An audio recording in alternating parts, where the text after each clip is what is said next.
All righty. Well, welcome everyone.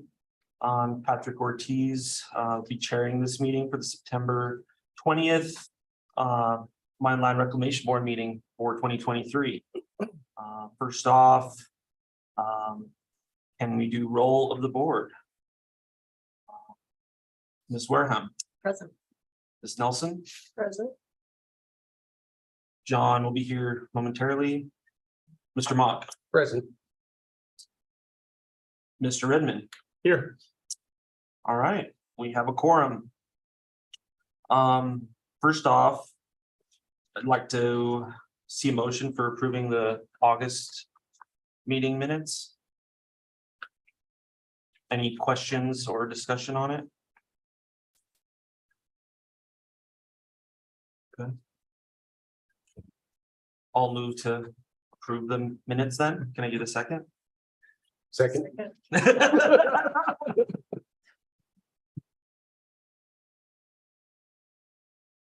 All right, all those in favor?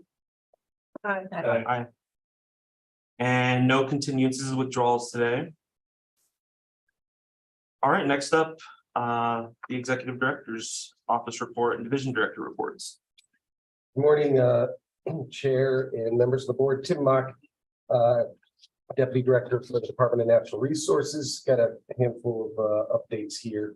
The Colorado Water Conservation Board has a new director. Lauren Riss was appointed at their last meeting. CWCB is meeting today, I believe, I think in Salida. And then the governor came out with a sustainability executive order, water-wise landscaping.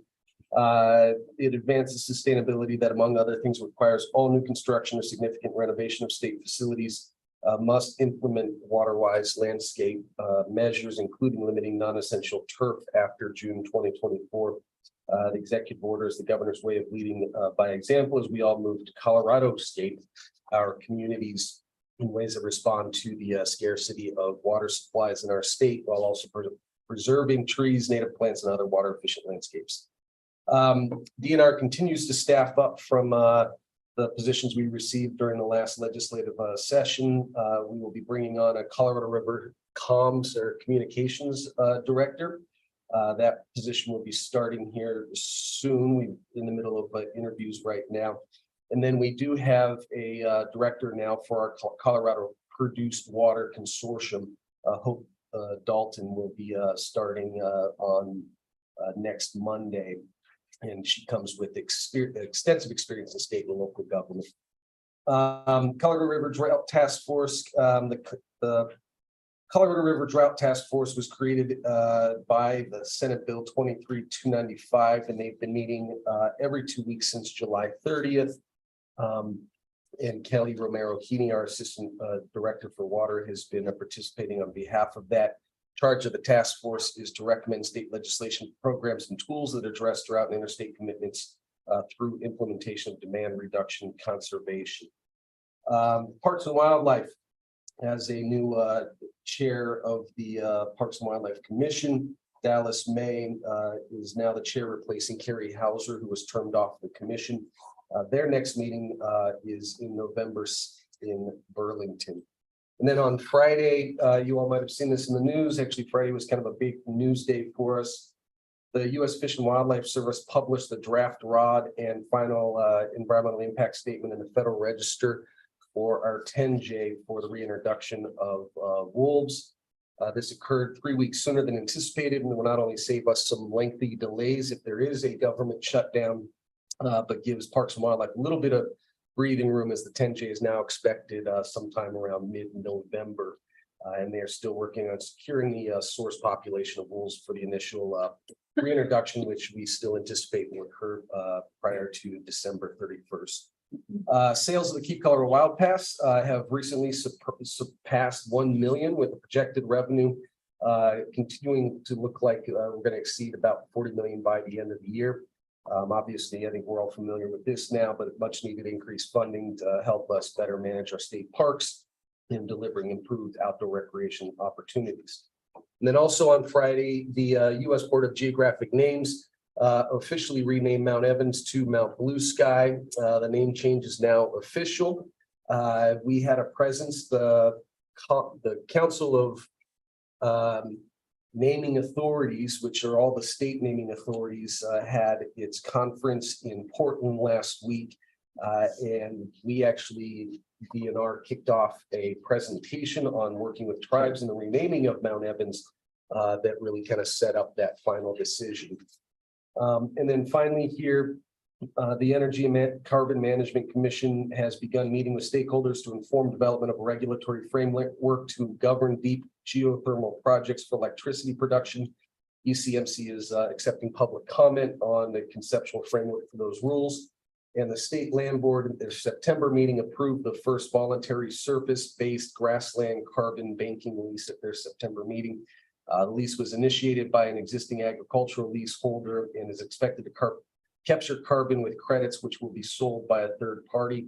Credits will be generated through the new regenerative grazing practices on about 10,000, almost 11,000 acres of state trust land near Sterling, where traditional grazing practices were previously used. And that concludes my report. Thank you. Thank you, Mr. Mock. Ms. Brandon? Yes, good morning, Good morning. everybody. Jenny Brandon, Division Director. Want to let everybody know that the Cobblestone Sand and Gravel Association is having their annual tour. It's this coming Tuesday. All board members and all staff are invited if you would like to go. Everybody will be convening at 10:30 in the morning at Martin Marietta offices in Golden. And then you'll do a lunch and learn, like it's the same drill as it is every year. You'll do a lunch and learn and then depart for the quarry around 12:30. And you should be back at the Martin Marietta offices in Golden at 3 o'clock. So basically at 10:30 to 3, I will not be able to attend this year, but all are absolutely welcome. So if you want to just let me know if you want to go, and I can get back to Emma, who works with Todd, and let her know what kind of head count we have. So, and then other than that, I do have an announcement. I'm retiring at the end of the month. And so I'm going to miss you guys a lot. And I've really, really enjoyed working with you. So thank you. That's it. Thank you so much for all your service over the years for the state of Colorado. Yes. Thank you. It's been Yeah. a pleasure. Yeah, on behalf of DNR, thank you for your service. I think it's been 28 years in various departments. The last 10 with us or so? The last 13 13. with DNR. But yeah, 28 years of state service. 5 of those were teaching economics.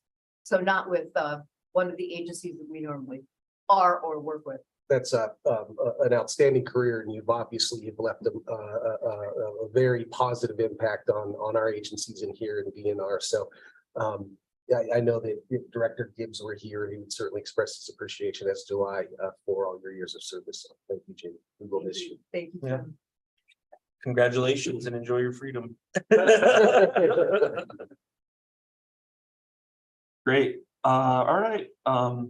Thank you both. I guess next up we have Wendy Padilla to give us a bit of an update on the boards and commission policy handbook. Hey guys, we can have a consent. Oh, okay. That's not Sorry. before. Okay. There isn't any, but just so you. Yeah. Sorry. Couldn't wait to get to Wendy's. How many times have you heard this, Tim? I think this is my first time. It's only be the second time, but it's Only. it's that good. Wow. No pressure with you. Okay. All right, so are we good? Yeah. Okay. Thank you so much for carving time out on your agenda to have me for about 10 minutes today. My name is Wendy Padilla. I'm the Chief Operating Officer for the Department of Natural Resources, and I've had the pleasure of traveling around to the multiple DNR boards and commissions to give this orientation. In 2023, we completed a boards and commissions handbook, and these are just the highlights. So I know Cami in your packet had printed some things out, but this is what you have printed here. So we'll go over a little bit about the department, our budget process, our code of ethics, accessibility, media contacts, and then our legislative policies, procedures, and timelines. And then when your attorney covers your annual training, they will cover the other things like open meetings law, public comment, that type of thing. And I know you all are no strangers to this, and this will just, I suspect, be a reaffirmation of how you run your board meetings. So about the department, our mission is to manage and conserve natural resources for people today and tomorrow.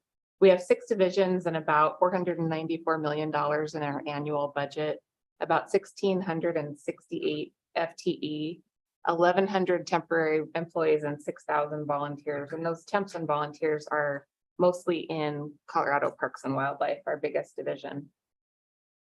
If you look at all of our divisions, you can kind of see the relative size of the budget and the FTE.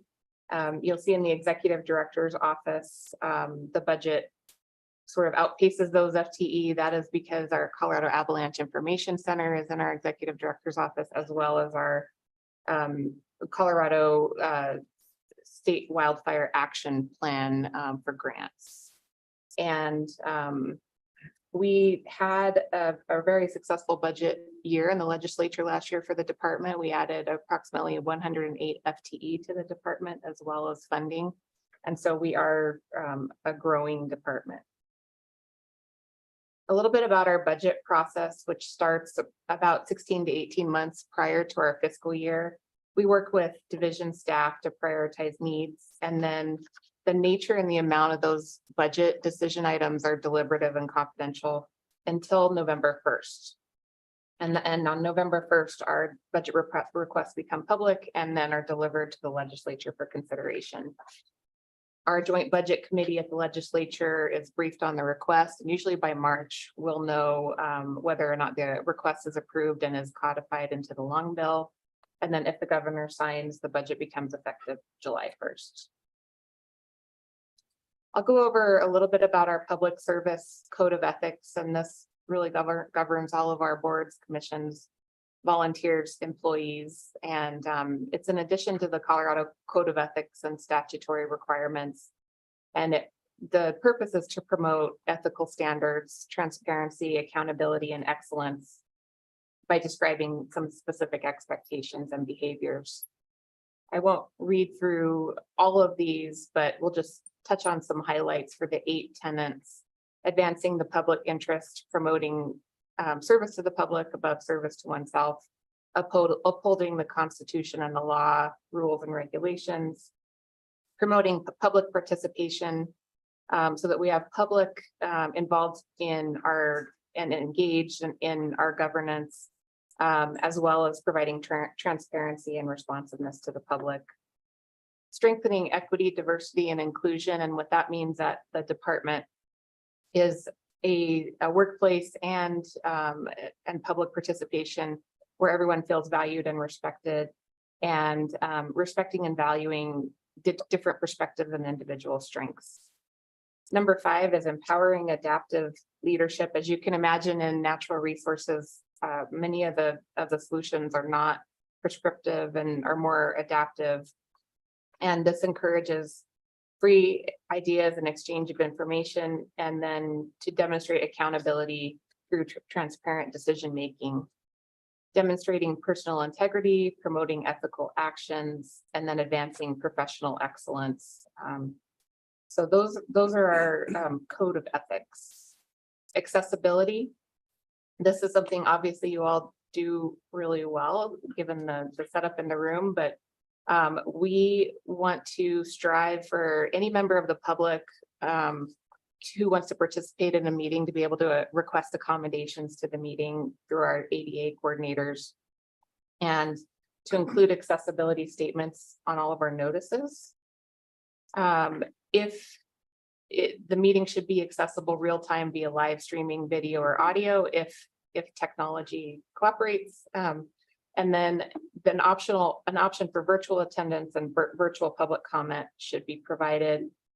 We understand, I'm not sure if this board travels, but if you're going to rural areas, that might not be possible, but to strive for sufficient bandwidth to accommodate that virtual attendance.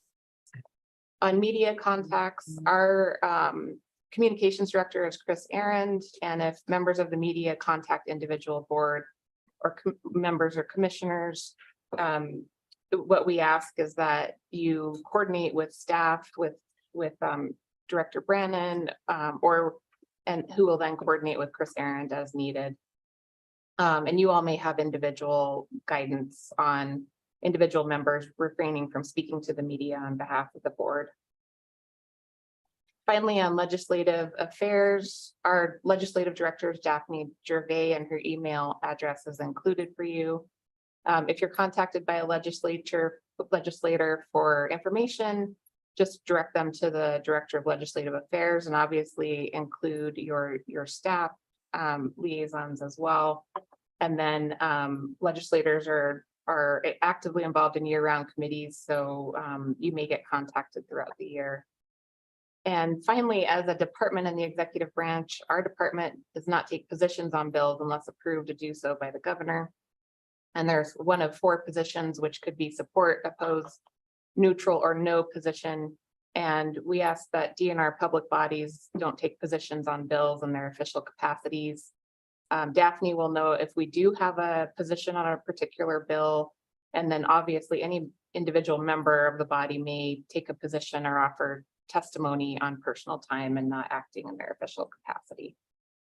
So thank you for your service. And with that, I'll take any questions, but that is the end of my presentation. Thank you, Wendy. Any questions for her? Okay, All right, appreciate it. thank you. Excuse me.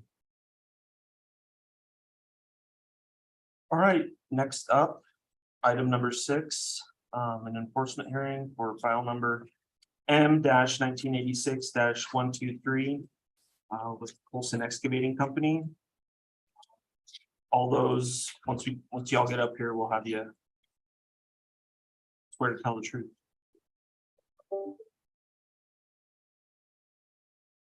Is the operator present? You're well. Okay, yeah, please raise your right hand, promise to tell the truth. I do. All right, Yes. thank you. All right, Mr. Lindberg, you're up and ready to hear what's going on here.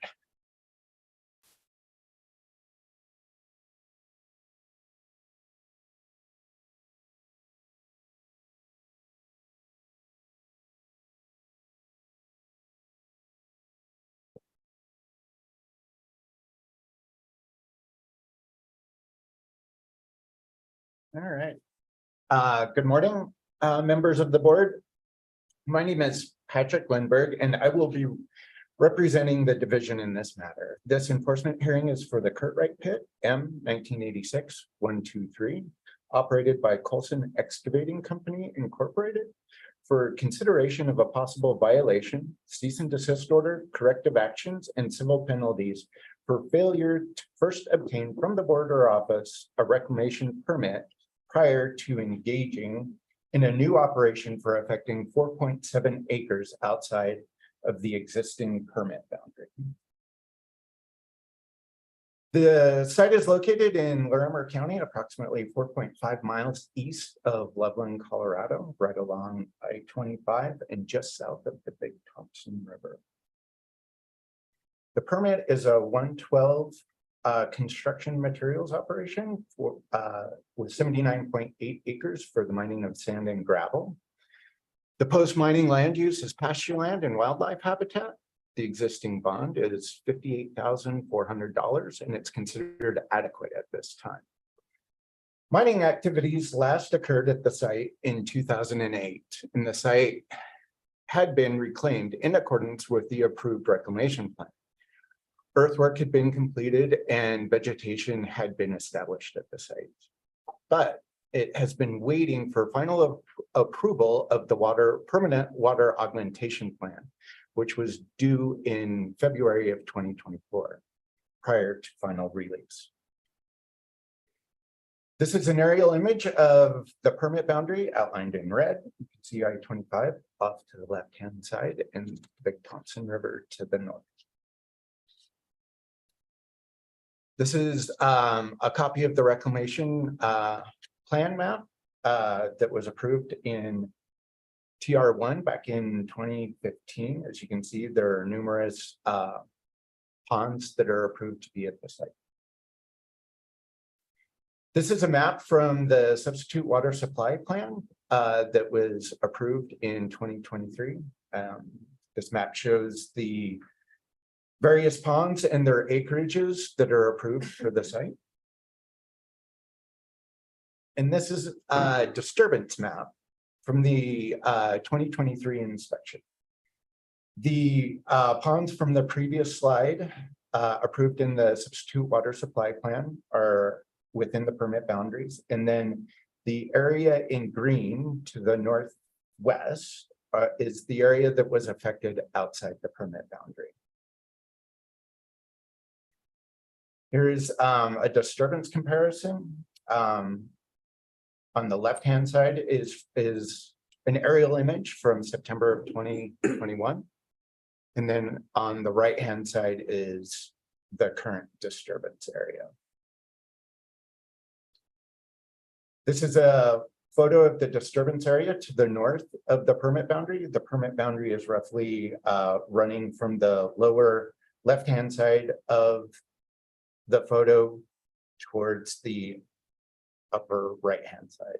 And you can see the disturbance area to the center of the picture left. Here's another view looking towards the northwest, the disturbance area outside of the permit boundary. This is a photo of the southwestern portion of the permit area where material was also removed. On June 27th, 2023, the division performed an inspection of the Curtright pit. During that inspection, it determined that 4.7 acres were affected outside the permit boundary. The area outside of the permit boundary had been scraped of material, and that material was used to backfill the Pond 1 area to help with the water court hearing in February 2024. And this was stated by the operator during the inspection. Other problems noted during the inspection were missing permit boundary markers. And there is an ongoing issue for failure to maintain legal right of entry for one of the 3 parcels that make up the permit area. And that's the O'Brien property. August 8th, 2023, the division sent the operator a reason to believe a violation exists and notice of board hearing letter, and that was received by the permittee on August 8th. The reason for the violation: the disturbance outside of the approved permit boundary meets the definition of affected land in accordance with Rule 1.1 Parent 3 and is part of a mining operation as defined by Rule 1.1 Parent 30. CRS 3432.5-123 Parent 2. An operator who mines substantial acreage beyond the approved permit boundary may be found to be operating without a permit. CRS 3432.5-109 Parent 1. Before engaging in a new operation, an operator shall first obtain from the board or office a reclamation permit. Staff recommendations: find the operator in violation of CRS 3432.5-109, Parent 1, for failure to obtain a reclamation permit prior to engaging in a new operation. Issue a cease and desist order prohibiting any further mining activities except those activities approved by the division in writing as necessary to comply with the conditions of the order, statement with the conditions of the order, prevent damage to offsite areas, or to protect public health and safety until the corrective actions have been resolved to the satisfaction of the division. corrective action. Within 90 days of the effective date of the board's order, the permittee shall submit an amendment application to encompass all of the affected land at the site. Update only the reclamation plan for the site. Any update to the mining plan to allow for processing at the site will not be considered, and obtain approval of the required revision within statutory deadlines. Submit the appropriate financial warranty amount as determined by the division during the review of the amendment application within 60 days of the date the application is approved. Civil penalty. The civil penalty range pursuant to CRS 3432.5-123 parent 2. The minimum penalty is $1,000 per day. The maximum penalty is $5,000 per day. CRS 3432.5-123 parent 4. The board shall assess a civil penalty in the amount necessary to cover costs incurred by the division in investigating the alleged violation. In this matter, the division has 5 hours of staff time at $56.64 per hour. There are 43 days of violation calculated from the date of the RTB letter, August 8th, to today's board hearing, September 20th. Staff recommends assessing a civil penalty of $200,000. Suspend all but $4,783.20 if the operator complies with the corrective action. Payment of the civil penalties are due within 30 days of the mailing date of the signed board order, unless otherwise specified by the board in the board order. Failure to submit the unspecified portion of the civil penalty will result in the immediate submittal of those penalties to state collections. Question. Any questions for Mr. Lindbergh right now from the board?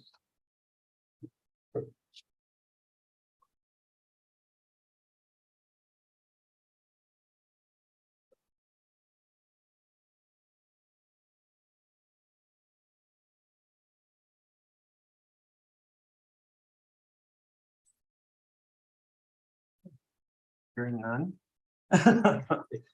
All right.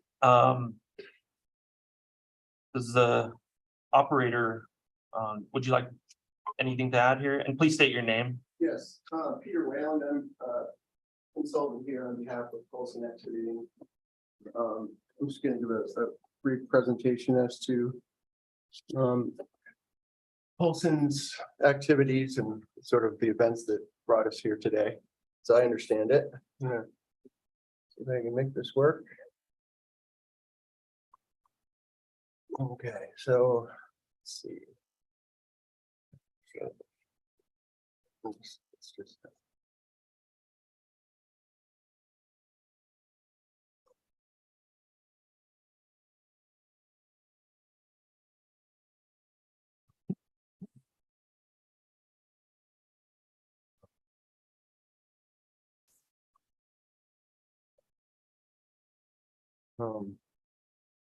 Patrick, could I use your aerials? For some reason, I put the wrong zip code. I've been sure. I'm just gonna click out of this one. Yeah. Morning, Mr. Mark. How you doing, sir? Good job. How you doing? Good morning, John. Morning. How's everyone? How are you? Good. Well, then, what a frustrating trip. Oh, no.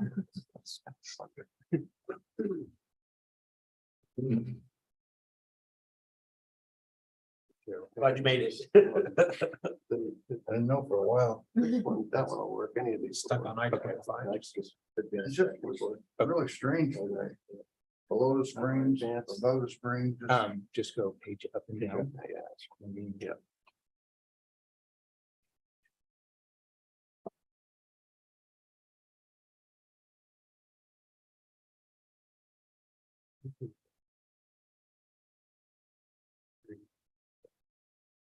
Okay. No, just page up and down. Okay. So I'm gonna borrow Patrick's aerials because that's all I had was a couple of aerials from 2014 and 2023. So this one looks to be a 2023 image. The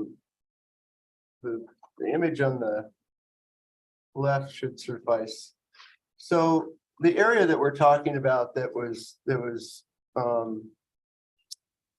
excavated outside of the permit boundary was in 2013, there was, of course, the big flood on the Big Thompson, and this area sort of on the north part of the site here, where there's a little bit of water showing. This isn't working either very well, but a fair amount of fluvial deposits were deposited there during the flood. Colson Excavating actually was contacted by CDOT at that time after the flood to get bridge over I-25 to clear all the debris out of there. They did some work down in this area as well. The bridge is just to the west of the site here. And so, you know, they had been working in there previously, removing fluvial deposits and reclaiming a lot of this land that had been pretty badly damaged from the flood. So fast forward to the spring of this year, and at the advice of their water attorneys, they went about the process of trying to backfill one of these ponds to minimize the exposure of groundwater, so that we have less liability in the water court case, and satisfy the objectors to some degree in that to that end. So they went out onto the site, and the landowner of this parcel is Randy Curtright, and they discussed, how they were going to do this. And Randy said, well, it'd be really nice if you could finish cleaning up that flood debris on the north side of my property so that I can reclaim this back to productive agricultural land. And so Colson went ahead and said, okay, that sounds okay to us. And possibly they didn't understand exactly where the permit boundary is, honestly, because it wasn't staked. And they proceeded to scrape this fluvial material off of the surface. They didn't excavate, but they, just kind of scraped it off and use it to backfill the portion of it to backfill this pond. And so that's what, they really didn't, I don't believe that they knew in their mind that they were violating their permit and that they were mining outside the permit boundary. Of course, we understand now that it's certainly what it appears to be, and they would like to do whatever they can to get into compliance, do an amendment, whatever board would ask them to do, they happily comply and rectify the situation. And they're apologetic, of course, about doing this. And that's about all I have, really. Anybody have any questions for me? Any questions for Mr. Whalen? Good, Mr. Monk. Thanks, Mr. Chair. Mr. Whalen, I appreciate you taking the time to be here. You've seen then the staff's recommendation that essentially has the corrective action is filing the amendment. I mean, so are we comfortable with that? Yes, I believe that's a reasonable pursuit of action. I don't really see another way around it. I mean, it is somewhat reclaimed now. I think there's, they stopped working out there this spring. It was extremely wet, and they would have continued to put topsoil in the area. That's really the only thing I think that needs to be done out there is finish sort of flattening, grading it, and putting some topsoil in there and getting some good vegetation going. And that was the plan anyways. But that's really to continue work. They of course stopped work after the inspection, and and would like to comply with whatever the board would like them to do. What is the operator's intention, if to finish reclamation? Is the timing of that after the water court issue, or what's preventing that it hasn't been? They were on track to get it done this spring, except for the weather was so wet. This whole area in June flooded, the river came up, was flowing almost a couple thousand CFS, and it inundated the whole area, and it just has been a swamp in there ever since. It's even still a little bit wet in there now. So, they were on track to finish. There's one little pond area that they were gonna complete the backfilling of, and then, they of course revegetated, mulch and revegetated the whole area, and would have been out of there by now hadn't there been such a incredibly wet spring. So this was supposed to be sort of a simple operation, just go in and, backfill this pond and reclaim it and be done within a matter of a month or so. And the weather had a different idea. And of course, the inspection has also put us on a different track. So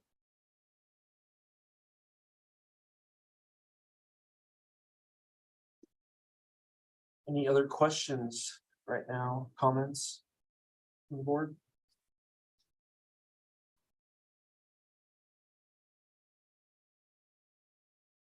All right, well, I guess we could do a motion. If someone wants to take that on.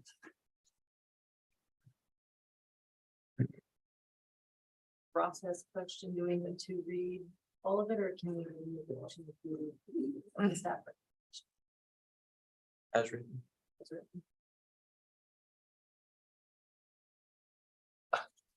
Read it As presented, it was presented. as presented. I can work with either. That's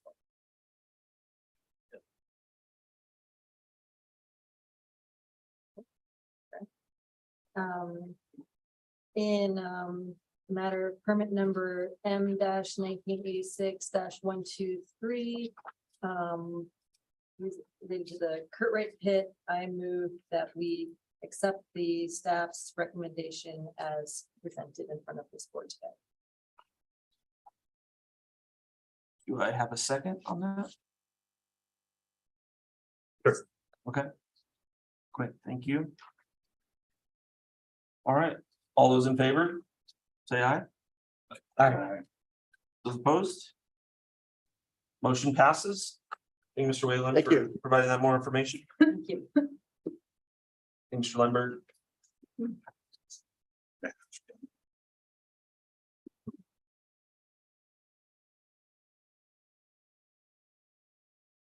Okay, next up.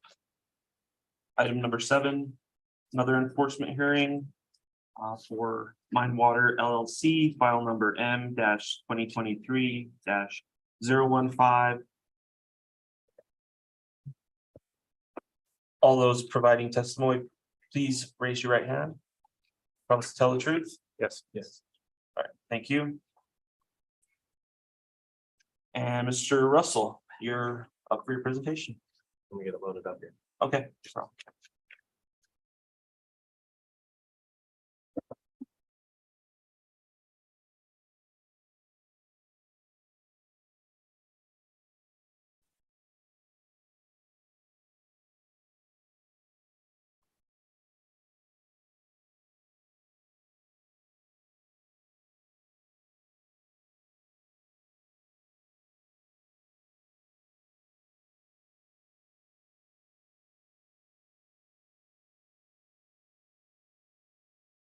I share my screen.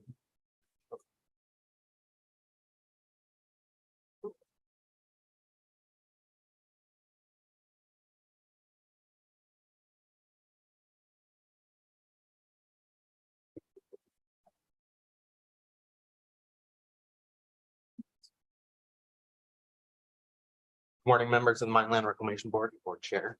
I'm Elliot Russell with the Division of Reclamation, Mining and Safety, here to present an enforcement action for failure to first obtain a reclamation permit from the board prior to engaging in a new mining operation for Mine Water LLC's London Mine, proposed permit file number M-2023-015.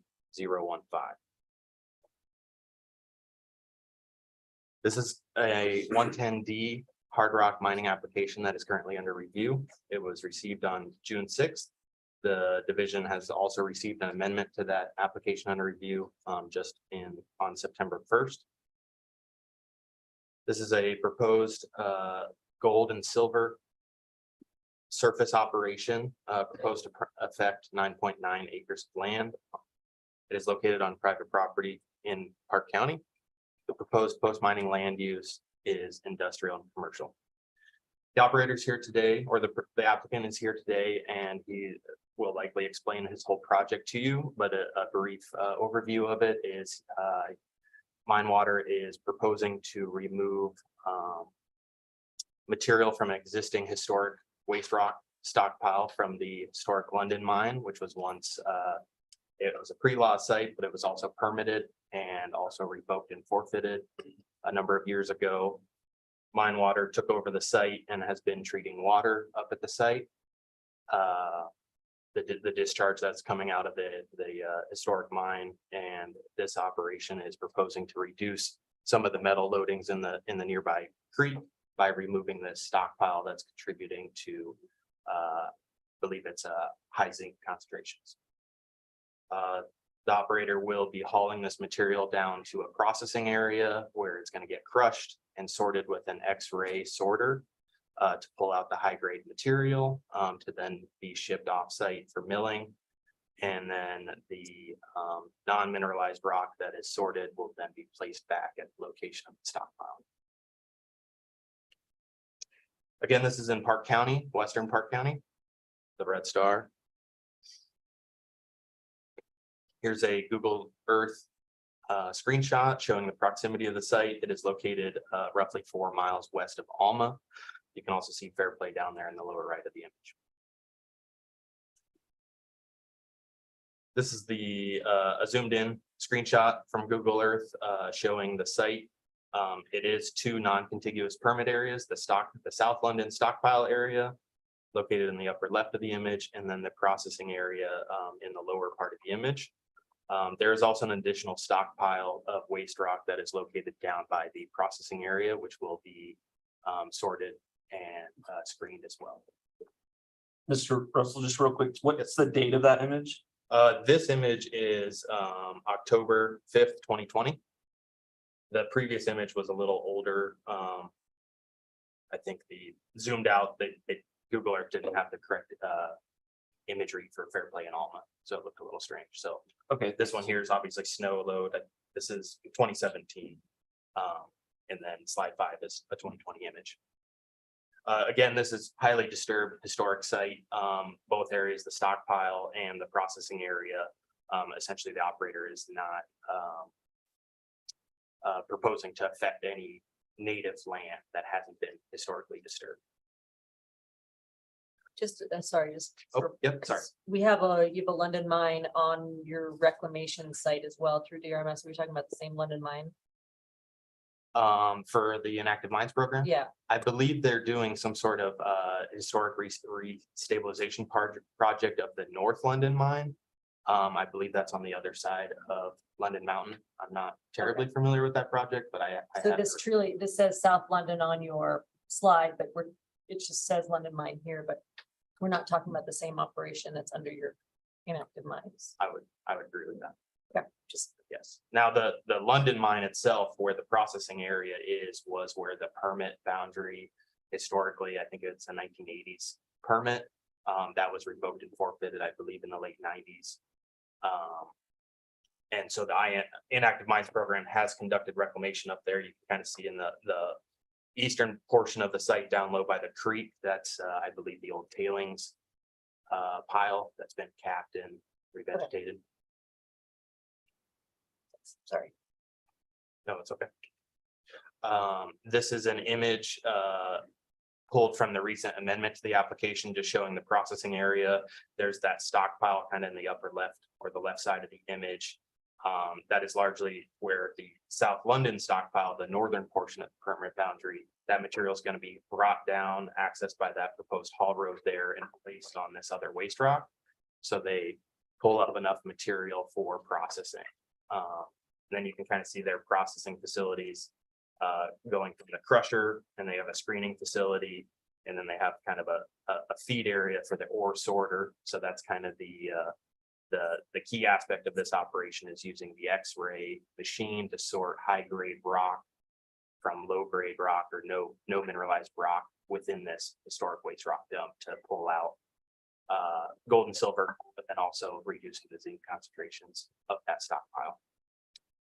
You can kind of see there in the middle is that ore sorter. It's that square shape. That skinny red line, that's just the Hall Road.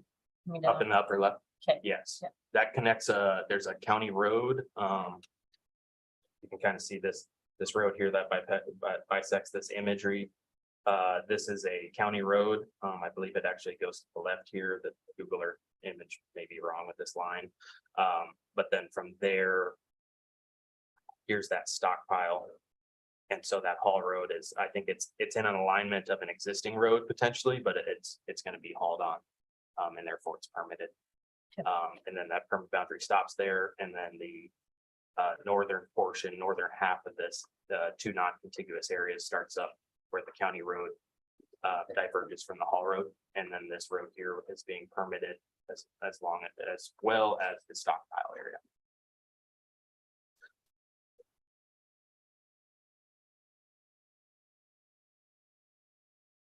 Brief chronology, the division conducted a pre-operational inspection of this proposed application on August 14th. Division observed that the operator was constructing the ore sorter, the X-ray machine, the metal support structure on top of a recently poured 60 by 60 concrete foundation. Applicant stated that after getting confirmation from Park County that a building permit was not needed, they initiated that construction project. They started the first of 3 concrete pours with 7-day cure times, and so backdated that to July 24th is when that construction project likely started. This is a processing facility proposed in the 110D application under review, which has not been approved by the division. On August 18th, the division mailed the inspection report with the RTB letter and notice of this board hearing to the operator. Some imagery taken during the, some photos taken during the inspection. So this is the upper area, the South London stockpile area. You can kind of see the haul road wraps down and around, and then that permit boundary is going to stop right here with the recent amendments submittal.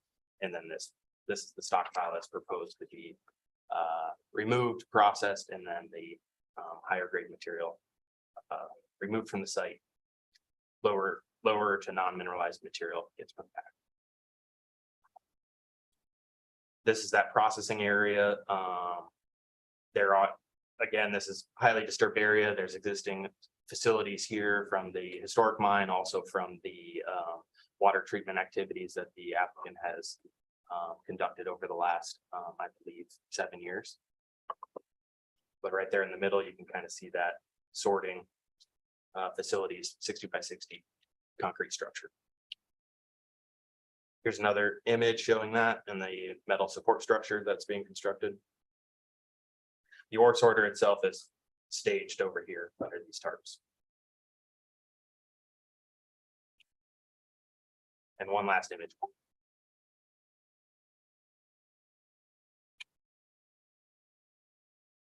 A brief reminder of the definition outlined in section 103, 1.5. Affected lands is defined as the surface of an area within the state where a mining operation is being or will be conducted, which surface is disturbed as a result of the operation.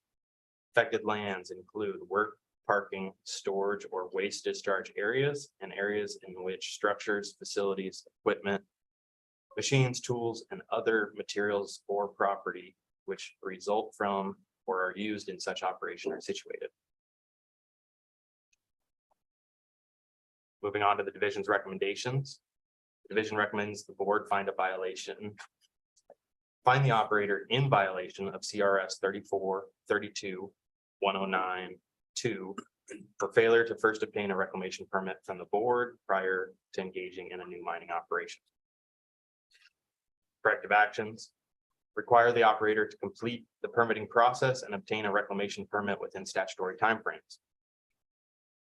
Division recommends pursuant to CRS 34, 32, 123, 1, issue a cease and desist order prohibiting any further mining activities, except those activities approved by the division in writing until the corrective action has been resolved the satisfaction of the division. For civil penalties pursuant to section 123(3), an operator who operates without a permit under section 110 shall be subject to a civil penalty of not less than $50 per day, nor more than $200 per day, not to exceed 60 days. In this matter, the board may find up to 58 days of violation, resulting in a civil penalty not less than $2,900 and not more than $11,600. The board may suspend a portion of the civil penalty to encourage timely compliance with corrective action, as well as compliance with the act, rules, and regulations. The division's recommendation: find the operator in violation for 58 days and assess a civil penalty of $2,900 with all but $1,000 suspended if the operator complies with corrective action.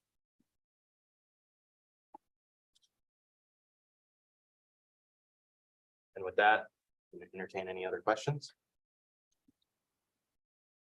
So this is a proposed permit number.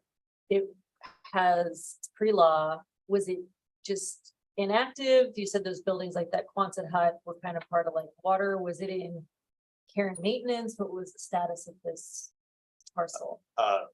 For the division for DRMS and the minerals program, it was a revoked and forfeited site. It was- Revoked and forfeited. Yep, Okay. and essentially terminated.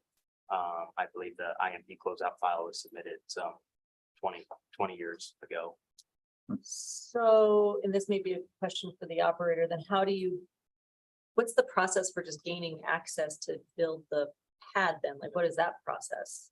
Mine Water LLC owns this parcel. Oh, they own the parcel. Yes. Okay, but I'm sorry, what was the terminology that you said this revoked in? Oh, the older permit, it was revoked and forfeited.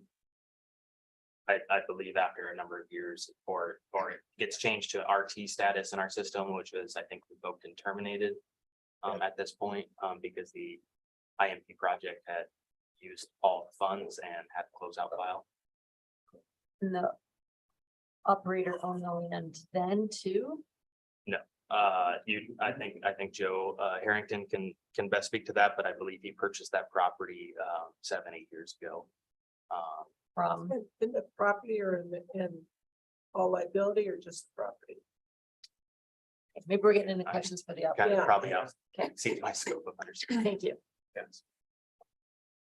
Any other questions right now? I think I'd like to wait until we hear from the operator. Okay. I'll switch over to this slide for operators testimony.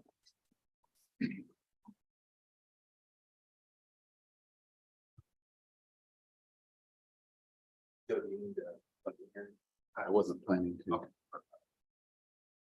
And I can close this. Yeah, you can read that. Morning, sir. Please state your name for the record. Joseph Harrington. Thank you.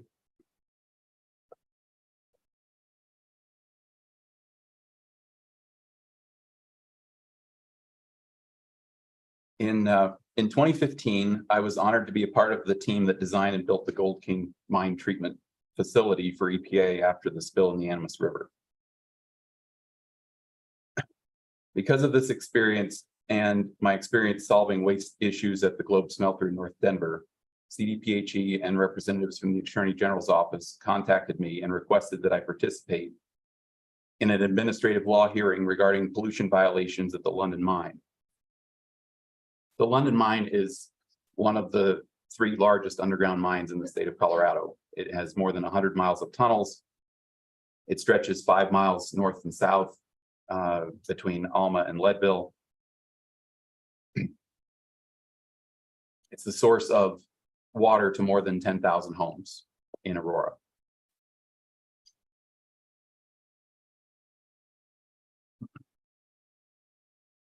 After much soul searching, my wife and I decided to take all of our family savings and purchase the London mine in the fall of 2016. Ben Wright, who had owned the mine since the 1940s, had passed away in 2010, and his estate had spent $2.5 million fighting the state of Colorado about liability. I met with Annette Quill with the Attorney General's office and worked out a way that we could settle the dispute. I entered into a consent decree with the state of Colorado regarding the pollution on August 3 of 2016.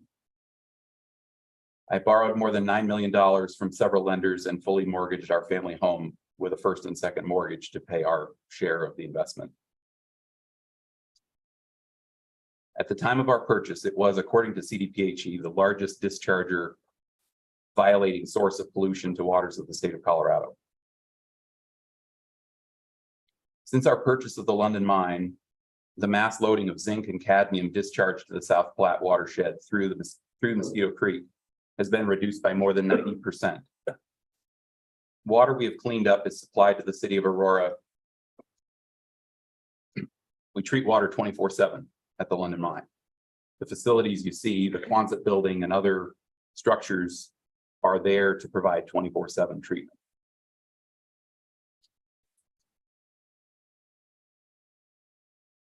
My family has worked tirelessly to stabilize the London mine.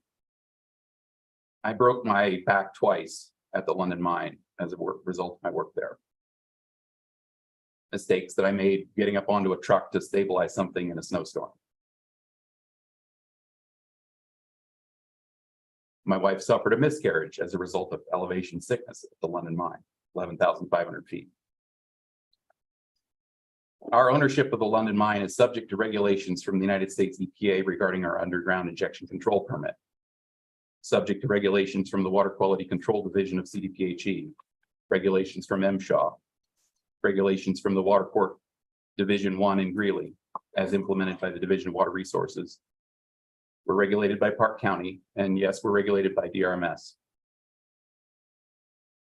Last Thanksgiving, I received a call from the president of Dateline Resources, which owns CRG Mining, Fossil Creek Mines, with 6 permitted 110 mine sites near Gunnison, where about 50 employees were going to be laid off due to the failure of their business plan at the Gold Links mine. I recognize that the removal of mine waste from the London mine area could help to stabilize the economic failure of the Lucky Strike mill and the Gold Links mine near Gunnison. Those mines in Gunnison don't provide a stable enough supply of mill feed to the Lucky Strike mill. With an ore sorting technology, we can provide waste rock from the London mine that was mined 100 years ago to the Lucky Strike mill, and thereby help stabilize their operations. I had been searching for years for a way to remove waste from the Mosquito Creek drainage to try to meet extremely stringent discharge requirements of CDPHE. In 2016, those standards for zinc and cadmium were locked in a consent decree. And in the consent decree, were never to be made more stringent. Also in the consent decree, which was publicly noticed by another agency of the state and approved by Attorney General,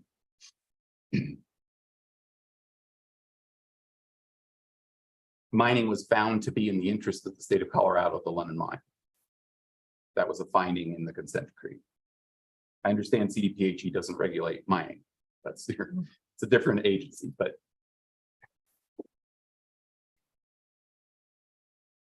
despite the commitment of CDPHE in the consent decree, the standards for water quality were made more stringent for zinc and cadmium in a new permit with new effluent limits, which came into effect in October 2022, last year.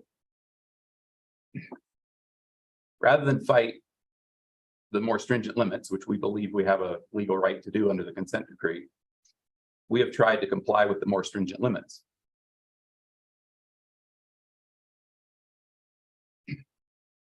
Last fall, I decided to sell one of our businesses to fund the stabilization of Fossil Creek Mines, Leroy Storage in North Glen. My wife thought that was her retirement plan.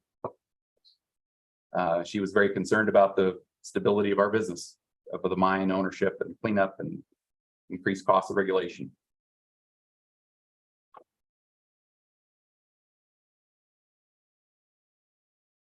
As a result of investing in this project and selling the storage business, my wife decided to file for divorce this summer after 18 years of marriage.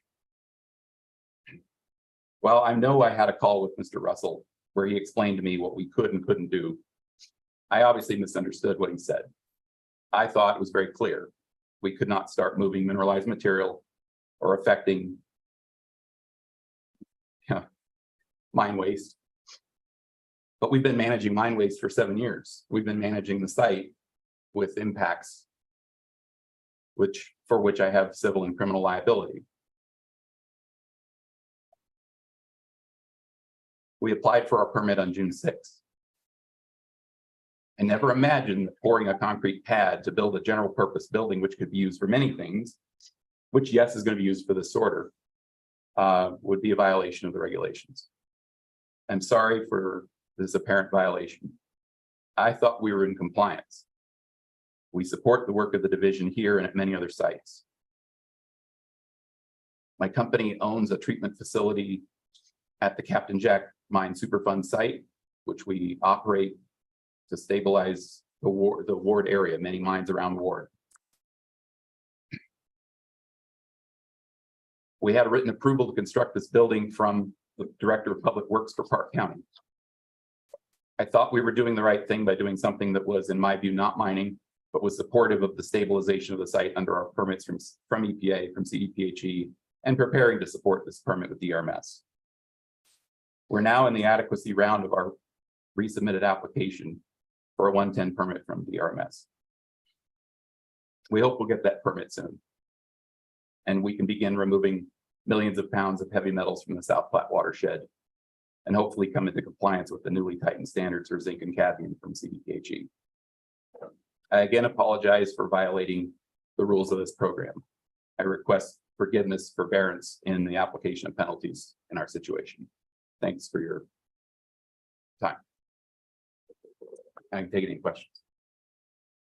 Once you understood that you needed to have this permitted, did the requirements make sense to you? That was just surely an overlook on your behalf?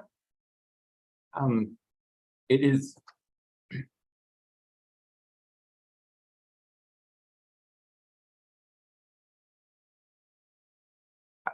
It is. It is not clear to me how picking up a rock that was mined 100 years ago and selectively deciding, is this got heavy metal contamination in it and go to the mill, or is it clean and put it back, is mining. I understand that is the position of the department. It seems to me a fine line. We've decided to work with the division and comply. But I didn't understand that pouring a concrete pad for a building that was going to stay afterward and we needed for other things was mining. I don't know. I thought I knew what mining was. So now, because we know that we've drawn this 9.9 acre disturbance out of a 3,400 acre site, that anything we do in that 9.9 acres needs to stop until we get a permit. But we have, this is also an area that we have a stormwater permit from CDPHE that we have to maintain. We have to route ditches through there, and it is a site for which we have responsibility that we can't just stop and say, no, we're not going to do anything in that site while we wait for a permit. So it was not clear to me. And I'm sorry that, had I not been going through a divorce at the time, I probably would have been more focused on figuring out exactly what the rules were. It was a mistake. I'm sorry. What does that pad look like today?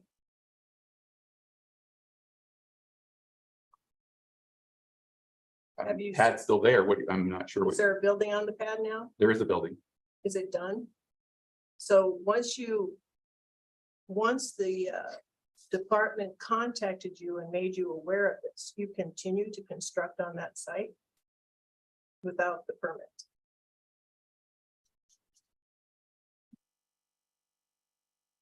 We have,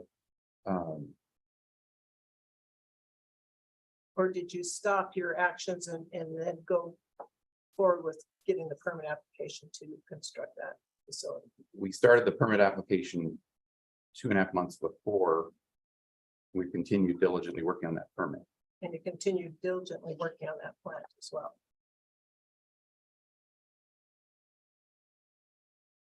I'm just going off the LinkedIn saying that you are touting a very well-built building that's already done.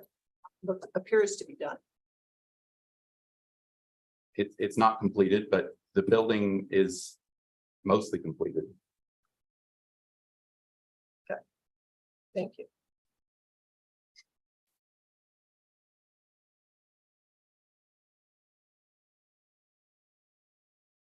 Just a question, you were asking for leniency and the penalties and all those considered. I mean, we're talking about imposing a civil penalty of $2,900 and, you know, staff recommendation of suspending all but 1,000 of that. Do you disagree that that's? I support division staff. I don't oppose what they're proposing. I just recognize that the board has discretion from the best case to the worst case, and I The hope you range. give us the best case, but The range, yeah.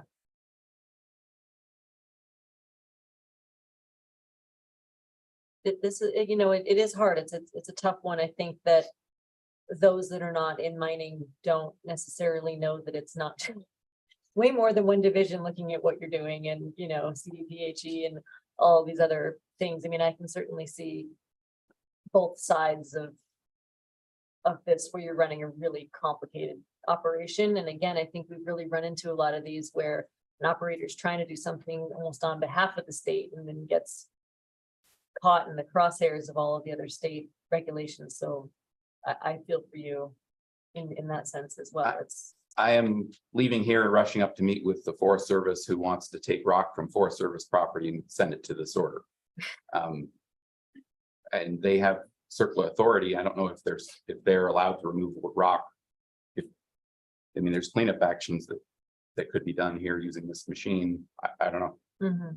Yeah, we've had some discussion on both the water treatment issue and sort of this processing of waste rock material. We were, you know, kind of looking through the revision of the hard rock mining laws too, you know, like I think it's kind of a new world of the old world that we've been left of trying to sort Well, through some of these things.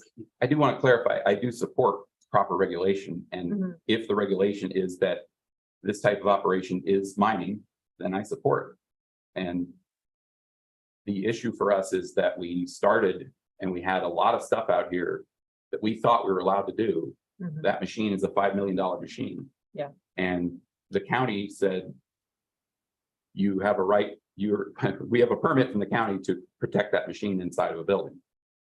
Now, you know, our view is that putting rock through that would be mining. Division staff view is that anything in furtherance of our permit is mining. But yet, you know, we treat water every day to stay in compliance with things that if we didn't do that, we wouldn't be mining. So are we treating water in furtherance of mining?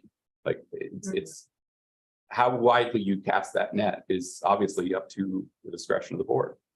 But I mean, I think that just from a simple view of it, no matter what the operation is, I mean, you're doing construction within a proposed permit boundary. Regardless of what the activity is that's going on in that thing. You know, I think that that's the way of modern mining, right? You know, just because we're not blasting a hole in something doesn't mean that we're not doing processing or mining. I think you know, no, I appreciate that. yeah, so. And the intent to this is twofold. It sounds like you're going to take these waste piles, take the high grade or whatever you can through X-ray, it's just crushing and X-ray sorting. Yeah. And you will take that, it's not really concentrate, but you'll take that beneficial ore and take it to where? To the Lucky Strike mill. So both the beneficial and the waste ore are going to there and they'll process it further into a con or what? So the plan is that, for example, if you have 1,000 tons of rock that's sitting here on the site, about 700 tons of that would be sent through the sorter. 300 tons would be too fine to be sent through the sorter. So the fines would stay on site at the London mine. The coarse material would be separated, and of the 700 tons, approximately 550 tons would stay on site or be usable as clean material, aggregates. 150 tons would be high grade. The high grade would be calculated based upon nuclear density. So X-ray technology is simply shining an X-ray through the rock and measuring how many nuclei are in that rock. And if the nuclei are dominated by heavy metals, if it's iron and copper and zinc and lead, then it's gonna go into the processing bin to be sent to the Lucky Strike. If it doesn't have heavy metals in it, it will stay on site or be usable for other reasons. So you're selling this I would product. say that honestly, that stuff's not, just to, not to cut you off terribly, but not terribly pertinent to this conversation right now, in the sense that we're not doing a full review of their 110D right now. We're not going through all of that analysis. All we're saying is he's got a proposed, it's not like someone's going out and just mining willy-nilly without any kind of permission. He's got a proposed 110D on the table with the division. Did an activity on the site that he didn't consider to be Understood. under the mining. I don't really necessarily think that we need to play out the analysis of what they're doing or what the feasibility of that is, because there's still a 110D under review here Okay, with the fair, state. fair. Just, so I don't belabor, I want to stay on top of what the conversation is. Just trying to put their money. Sure, but that's, So selling or for sale usually constitutes money. oh, I think that what constitutes mining is affected lands include work, parking, storage, waste discharge. I think we've got a concrete pad that is either storing and milling operation. Is a pad, could be storage, could be work. Work is happening, period, on something that is not permitted. You could be building a bathroom pad at this point, you know, and not making money off of it. Gotcha. The question is anything we do at the all 3,000 acres of land anywhere on that site could be mining if it's in furtherance of the future extraction of materials. Yeah. Yeah. And so we're intending to resolve that by coming back with a 112 to cover the entire site at some point in the future. But at this point, we're not planning on, I mean, it's 6 miles north and south by, you know, it's 3,400 acres and I've never even visited the entire state. Nobody's, you know, Yeah, well, and 45 again, underground mines. in talking about this during the rewriting of the, it's almost like, is it mining or milling? Right, which I think Jill is kind of what you're getting after, right? Like, Milling. yeah, Something under the. milling is mining. And you're It's under the umbrella of mining activities. You're building a concrete pad to put it to store a piece of equipment that essentially is milling, reprocessing something of value to sell. Go ahead. Yeah, go ahead, John. Can I be allowed to ask a curiosity question about? Without You being, know, By all means. you know, you mentioned the water supply to Aurora. And I guess I'm kind of a water person. What benefit do you think you're gonna bring to that supply? And does that South Platte then run from your place down to Ontario Reservoir, then to Spinney and to 11 Mile and down to Denver, where Aurora gets the water? And then what are you gonna bring to that, the beneficial? The London Fault runs east 27 degrees from north-south, from the divide between the Arkansas to the west and Leadville Right. and the South Platte. It's about 20 miles long. But it goes into the South Platte, that's what I'm saying. Right. So the water at the London mine is decreed non-tributary. What? It's decreed non-tributary water. You're kidding. How?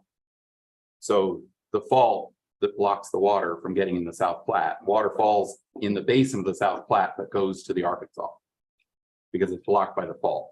The standing level of water is 900 feet higher on the west than on the east. So water is backed up to the point where it's high enough, runs to the west and goes into the Arkansas. Where does it hit the Arkansas tributary? You know, I'm just curious. I mean, the decree says That's it's, that's something I haven't heard of. It's groundwater at that point. Right? yeah, it's, I mean, that's the decree that was issued in the 80s, but Non-tributary. non-tributary. So the London mine goes from the east side, punctures through the fault into the west side Yeah. and mines out the ore bodies along there. And has dropped the water table in a very localized area. We have a water decree that allows us, pursuant to bona fide mining, which is the word used by the judge, to go out further and reduce the water table on the west side. So our plan is to reduce the water on the west side to stop the pollution coming out of the London mine, stop the contact of the water with the rock. But you said this is a water supply for Aurora. It is How now. can it go to the Arkansas and Aurora both? Any water that we produce goes into Mosquito Creek that goes to the South Platte that goes to Spinney Oh, you- Reservoir now. The water you produce. Yes. And we've increased the flow by dewatering certain areas, which is how we reduce the load of zinc and cadmium by 90%. You treat that water. I'm treating that water before you put it in the scheme. We treat it with in situ technology and we reduce the contact of the water with mine waste in the tunnels. And that's been since 2016? Yes, Well, that's interesting. Thank you. thank you. All right, yeah, this is complicated. Thank you all for talking this through. I think we need to make a board decision here. What's that? Take note, okay. Yeah.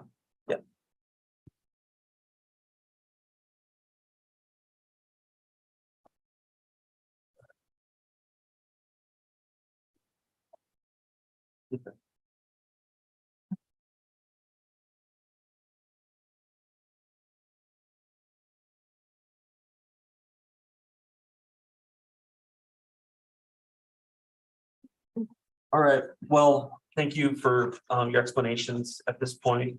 We'll close testimony. And we will have board deliberation. Continuing or starting on our decision here.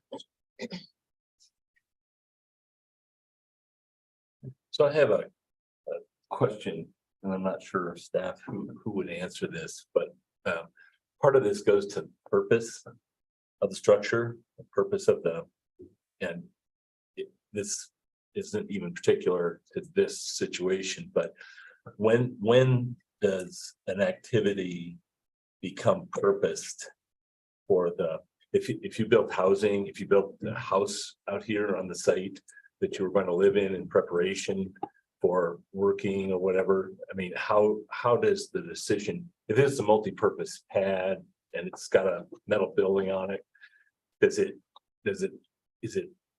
how is it distinguished that it is specifically purposed for mining? If you decided to stop now and just, use that as a barn or whatever, how is that written into the permit? Like, You have to open up testimony again, but. Yeah, I'd like to answer that. I was gonna say, like, you really look at the definition of the statute of affected land, and it's pretty broad. And so we've seen, I mean, this is an issue that's come before the board kind of repeatedly, where you get a kind of an interpretation of, for lack of a better word, dual use. yeah, I built something that is on within the permit boundaries. I'm using it for something adjacent to the mining operation. Basically, if you look at that statutory definition that Elliot presented of affected land, and we've seen it in other contexts too today. If it's in support of the mining operation, it's affected land. I can pull it up for you. Well, you're doing that though, but he did go get a permit Yeah. to do what he needed to do from Park County. Right. so I guess maybe this is a more specific question. In the actual permit that is under review, does it specify the construction of a pad and a metal building? And is that specified in the application? Or is the application, I guess I'm not familiar enough with what an application looks like. I mean, if it's really specific, 60 pad, metal building or whatever in the permit, and he started before he got the permit, that's a different story than if, in my opinion, than if, it's part of an affected land or how, what he was doing in preparation for it that would be permitted by the county. If I can clarify in that, Yeah, reopen testimony. and that it is part of the application. And Okay. also because this is a DMO, this building with the crusher and everything else is an environmental protection facility. Hmm. So therefore, there's a little bit more scrutiny than just a barn or some other structure there. And Chuck is correct and stuff in that we've had these kind of issues come before the board and stuff historically. Time and time again, it's like somebody constructing a road and a bridge to a gravel pit. And then saying, well, we're gonna use it for something else, but they haven't gotten a permit yet. Any kind of structures and stuff that are associated with the mining activity And that is considered part of the mining processes and stuff there, regardless of other intended uses and stuff in the future. Explain what a DMO is. Yeah, it's the GMO, so. What is it? DMO. I Yes, is appreciate- that, I appreciate what Mining you're operation. after, but okay, I also was put myself in his shoes is say, you know, I had the conscious effort to go down and find out if I could do it in Park County, which is where he is. And did it. And I appreciate what you're saying, but you know, to me, it looked like he was trying to be a good citizen throughout. Part of this is communications. They went and talked to the county, but they didn't come and I talk to us. understand. But I do think you have to imagine when this is all up and running and if and when this mine is permitted, that structure is still a space that Elliot or any staff from DRMS is gonna come in Right. as an inspection area. So it's not purely just a structural storage of something. It is a designated mining operation. It has to have like all the things around that. What's the groundwater gonna do off this? What's the spill prevention gonna do off this? What's the environmental protection of this? So there's gotta be not only a site plan for this space, but then plans for what this building does. And I do think that, you know, from like the simple state of maybe how to Park County, this concrete pad's a concrete pad, right? But because it's within an existing proposed permit, it's not just a concrete pad. So theoretically, everything you just talked about all the stormwater and all that stuff would be in his permit that's currently under review. Yeah, and a lot of those things, you know, when we kind of talk about some of these issues that become jurisdictional, you know, whether it's within us or whatever, because you have to get all that information into your permit somewhere, no matter what. A lot of times it makes sense to come and submit that through DRMS first, even though there may be things that you still need to get approval for from a county, or you still need to go to CDPHE for. That gets all of your ducks in a row in one spot. You've got to do the work up front, and typically this is the permit is kind of the thing to get your work done up front, and then you go talk to the county, or maybe it's in tandem or whatever.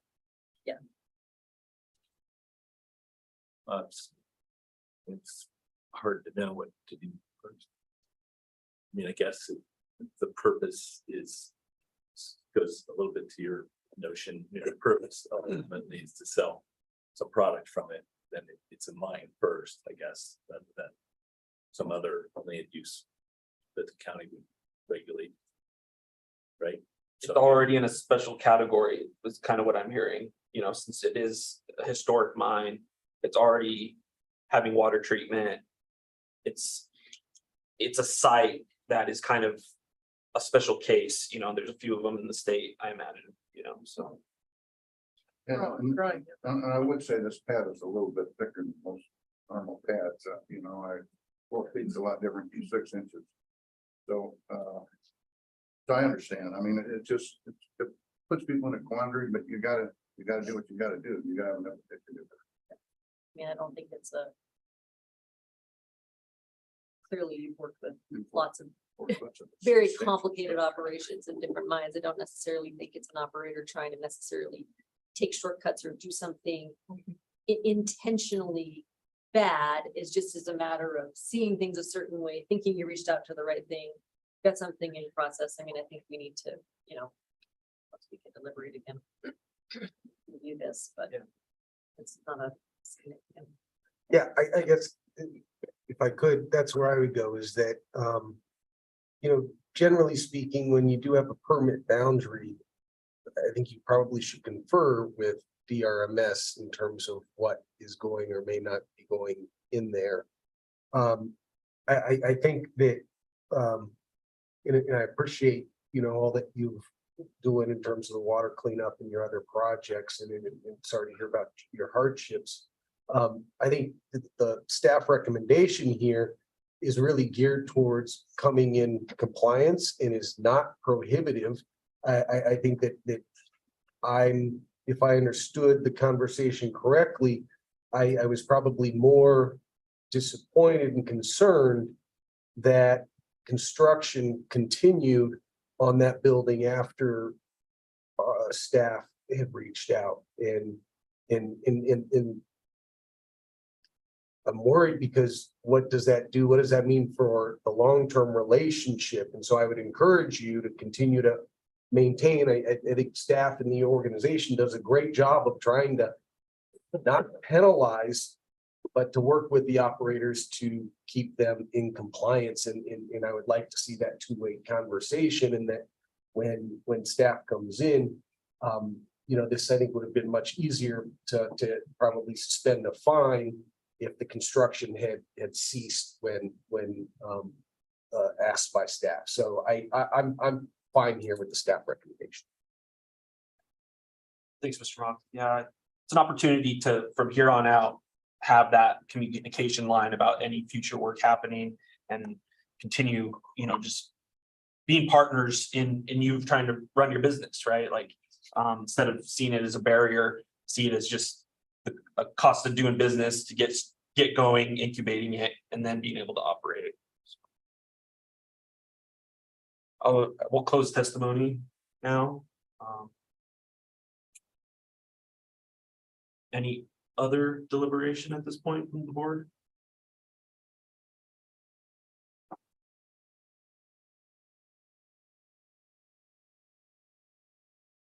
Great, thank you all. This is a great example of looking at the statute and making a decision in real time, in reality for 2023, so.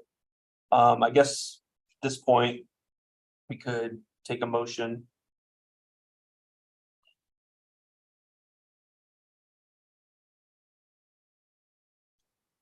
I guess I'd move staff recommendation that we find the operator in violation of CRS 34-32-109(2) for failure to obtain a reclamation permit.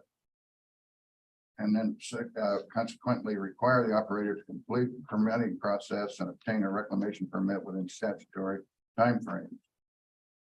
Issue a cease and desist order to CRS 34-32-124(2) (a) prohibiting any further mining activities except those activities approved by the division in writing till the corrective action has been resolved to the satisfaction of the division. Impose a civil penalty in the amount of $2,900 pursuant to CRS 34-32-123 and suspend all but $1,000 if operator complies with the corrective action. Second. Second from Mr. Mock. Any further discussion? Hearing none. All those in favor, say aye. Aye. Those opposed? Motion passes. Thank you, Mr. Harrington. Thank you, Mr. Russell. Thank you. Yeah, we could do a quick bio break for everyone. And as noted, the bathrooms on the third floor now work. Yeah. We'll go into recess. For how long? Or we'll come back at 10:40.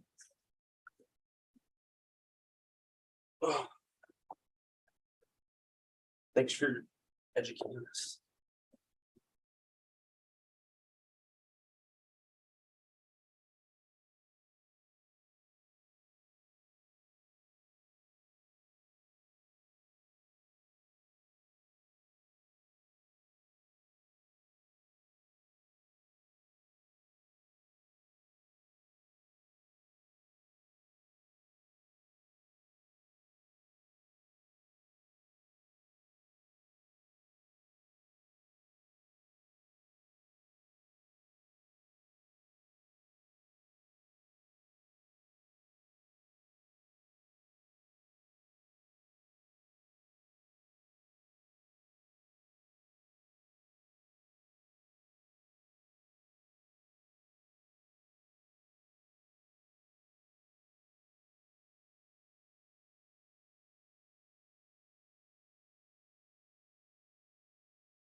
All right, welcome back, everyone. We're moving right along here to item number 8 for the Schwarzwälder mine. It is permit number M-1977-300. And it's for uranium. And Mr. Cunningham will hear your presentation. Mr. Chair, would you like to swear us in? Oh, yeah. Everyone providing testimony, please promise to tell the truth. Yes. Yes. All right, thank you. Thank you.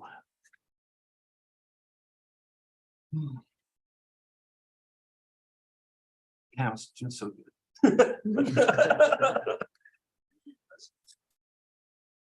All right, good morning, Mr. Chair, members of the board. My name is Michael Cunningham. I will be representing the division in this enforcement hearing for the Schwarzwälder mine, file number M-1977-300. The site is operated by Colorado Legacy Land LLC, and this matter has come before the board today for consideration of a possible violation for failure to notify the division as soon as reasonably practical, but no later than 24 hours after the operator has knowledge of a failure or imminent failure of an environmental protection facility designed to contain or control designated chemicals or process solutions identified in the permit.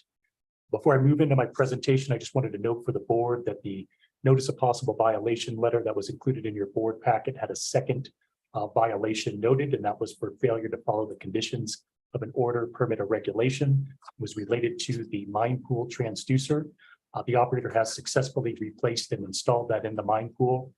As such, the division is not pursuing that particular violation. I will have some discussion on the mine pool transducer, pardon me, in my presentation. I think the board's pretty familiar. We've had some recent discussions on the Schwarzwälder mine, but I'll just give you a quick permit summary of the highlights here. This is a 112 D2 designated mining operation. It was operated as an underground mine. The primary commodity was uranium. The site is currently permitted for 76.22 acres. Surface and mineral ownership belongs to Colorado Legacy Land LLC. The designated post-mining land use is wildlife habitat.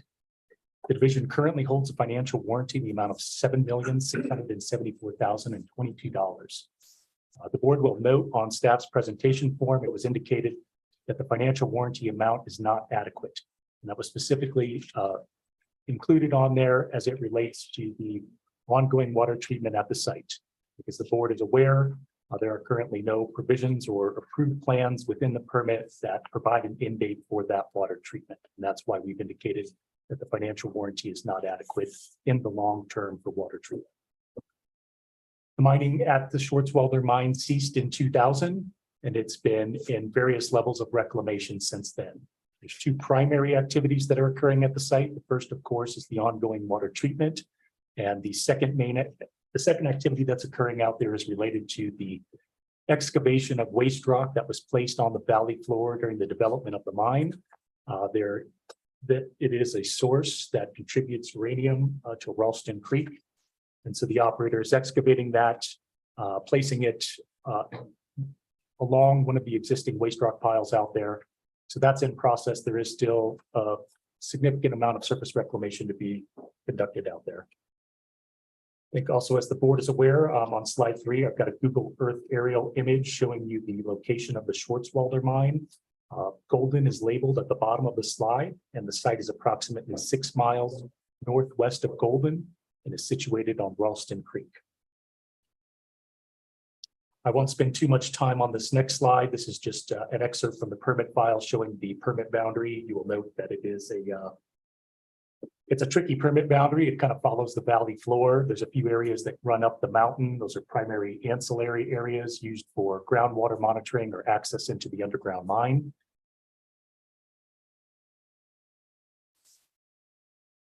Just want to touch on a few highlights of the water treatment that's going on out there, all of which we've discussed with the board before.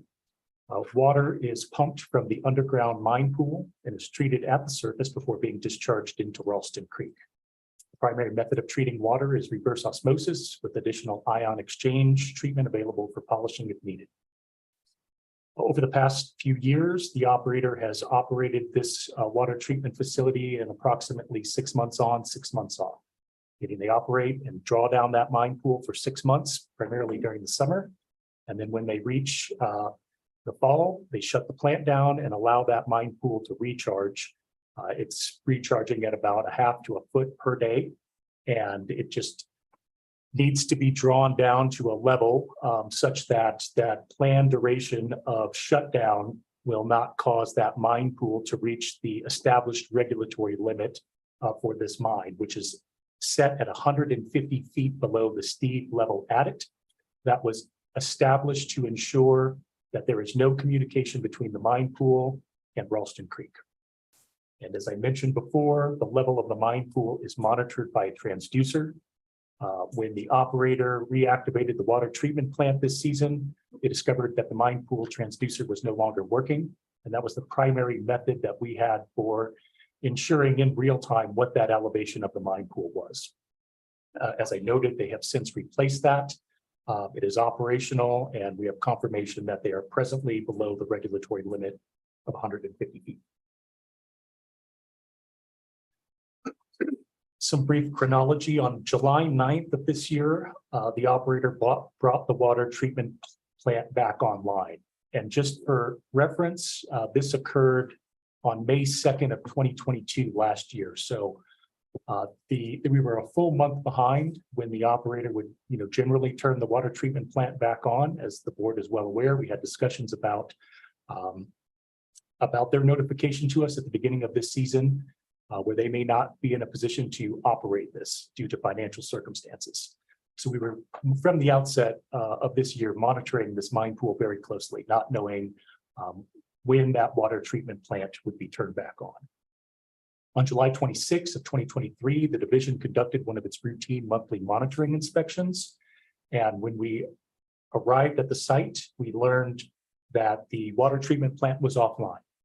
At that time, it had been offline for approximately 10 days. And we had not received any prior notification, verbal or written, from the operator. We learned about this condition when we arrived on site. Further, upon leaving the site, I don't know that we had at that time a very clear picture of the conditions that led to that upset, or what needed to be done to correct it, or the timeframes associated with that. Following the inspection, and the board will note that this inspection was actually conducted by one of my staff members, Rob Suber. In general, I'm the one who conducts those monthly inspections out there, and have a greater familiarity with the site. I did immediately reach out to both CLL and Insero, their on-site contractor, to try to get more information about what was going on. That was really all we wanted right then, is what sort of situation are we in, and how is this going to be remedied? And again, reminding the board that at that time, we did not have a functioning mine pool transducer. The operator was able to estimate the level of the mine pool based on groundwater levels and adjacent monitoring wells. However, while it was an estimate that was, probably within the ballpark, it certainly didn't give me the level of comfort that I would have from a reading from an actual mine pool transducer. On August 4th, 2023, the division sent the inspection report and a reason to believe a violation exists and notice a board hearing letter. On that same day, the operator notified the division that the water treatment plant was back online. So that represented 20 days that the plant was offline. So we had 40 days of operation, and then we went down for 20 days. It's fairly significant in a season where we already started a month behind, and when typically water treatment concludes in September or October. And here we are nearly at the end of September. On August 23rd of 2023, the operator submitted the Schwarzwälder water treatment plant disruption of discharge memo. And this really would have been what would have satisfied the reporting criteria of a failure of an EPF. A copy of that is included in the board packet. And the operator does a pretty good job in detailing exactly what happened up there, what they were dealing with, how they fixed it, and the associated timeframes for bringing the plant back online. On August 31st of 2023, the operator submitted the mine pool elevation memo demonstrating compliance with the regulatory limit of the mine pool. At the time, the operator estimated the mine pool was 184.43 feet below the steep level at it. And that would have been as of August 29th, 2023. And then finally, on September 11th, the operator confirmed that the mine pool transducer had been installed on the 8th. For an additional frame of reference, as I note on this slide, we were 184.3 feet below the steep level, or 34 feet below that regulatory limit, as opposed to where we were in August of last year. We were 264.5 feet below steep level, or 114.5 feet below that regulatory limit. Significant difference in where we were at in the treatment season. And again, the concern being we get enough treatment such that when the plant shuts down, we've got adequate storage capacity through those winter months so that we don't exceed the regulatory. Slide 8, I have included a definition of an environmental protection facility. That is something that would be specific to a designated mining operation, all of which have an environmental protection plan. And under that plan is where we would have discussions and identification of environmental protection facilities or any structures which are identified in that environmental protection plan as designed, constructed, and operated for control or containment of designated chemicals, uranium byproducts, or other radionuclides. And that is exactly what the water treatment plant does. That is how it functions. Furthermore, under amendment number 6, which was issued on October 20th, 2022, the water treatment plant was formally designated in the file as an environmental protection facility, again, as it is designed and operated to prevent the release of uranium and other radionuclides into Ralston Creek, a source of Denver drinking water, and a source for the city of Arvada as well. Under Rule 8, we've got specific requirements that apply to our designated mining operations as they relate to environmental protection facilities. Pursuant to CRS 34, 32, 121.5, and Rule 8.1, operators are to notify the division as soon as reasonably practicable, but no later than 24 hours after the operator has knowledge of a failure or imminent failure of any environmental protection facility.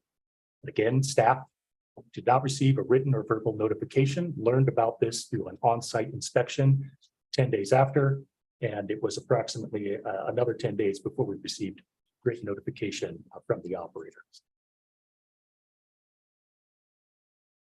And this is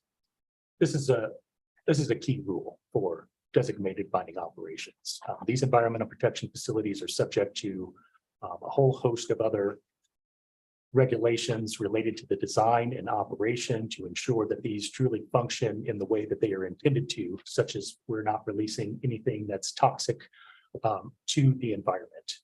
And so that is why this rule is in place, so that we receive notification as soon as possible. We can be involved, we can provide guidance, we can assist, we can be in the loop and understand, what potential risks to the environment may be in place through a potential failure of an EPF.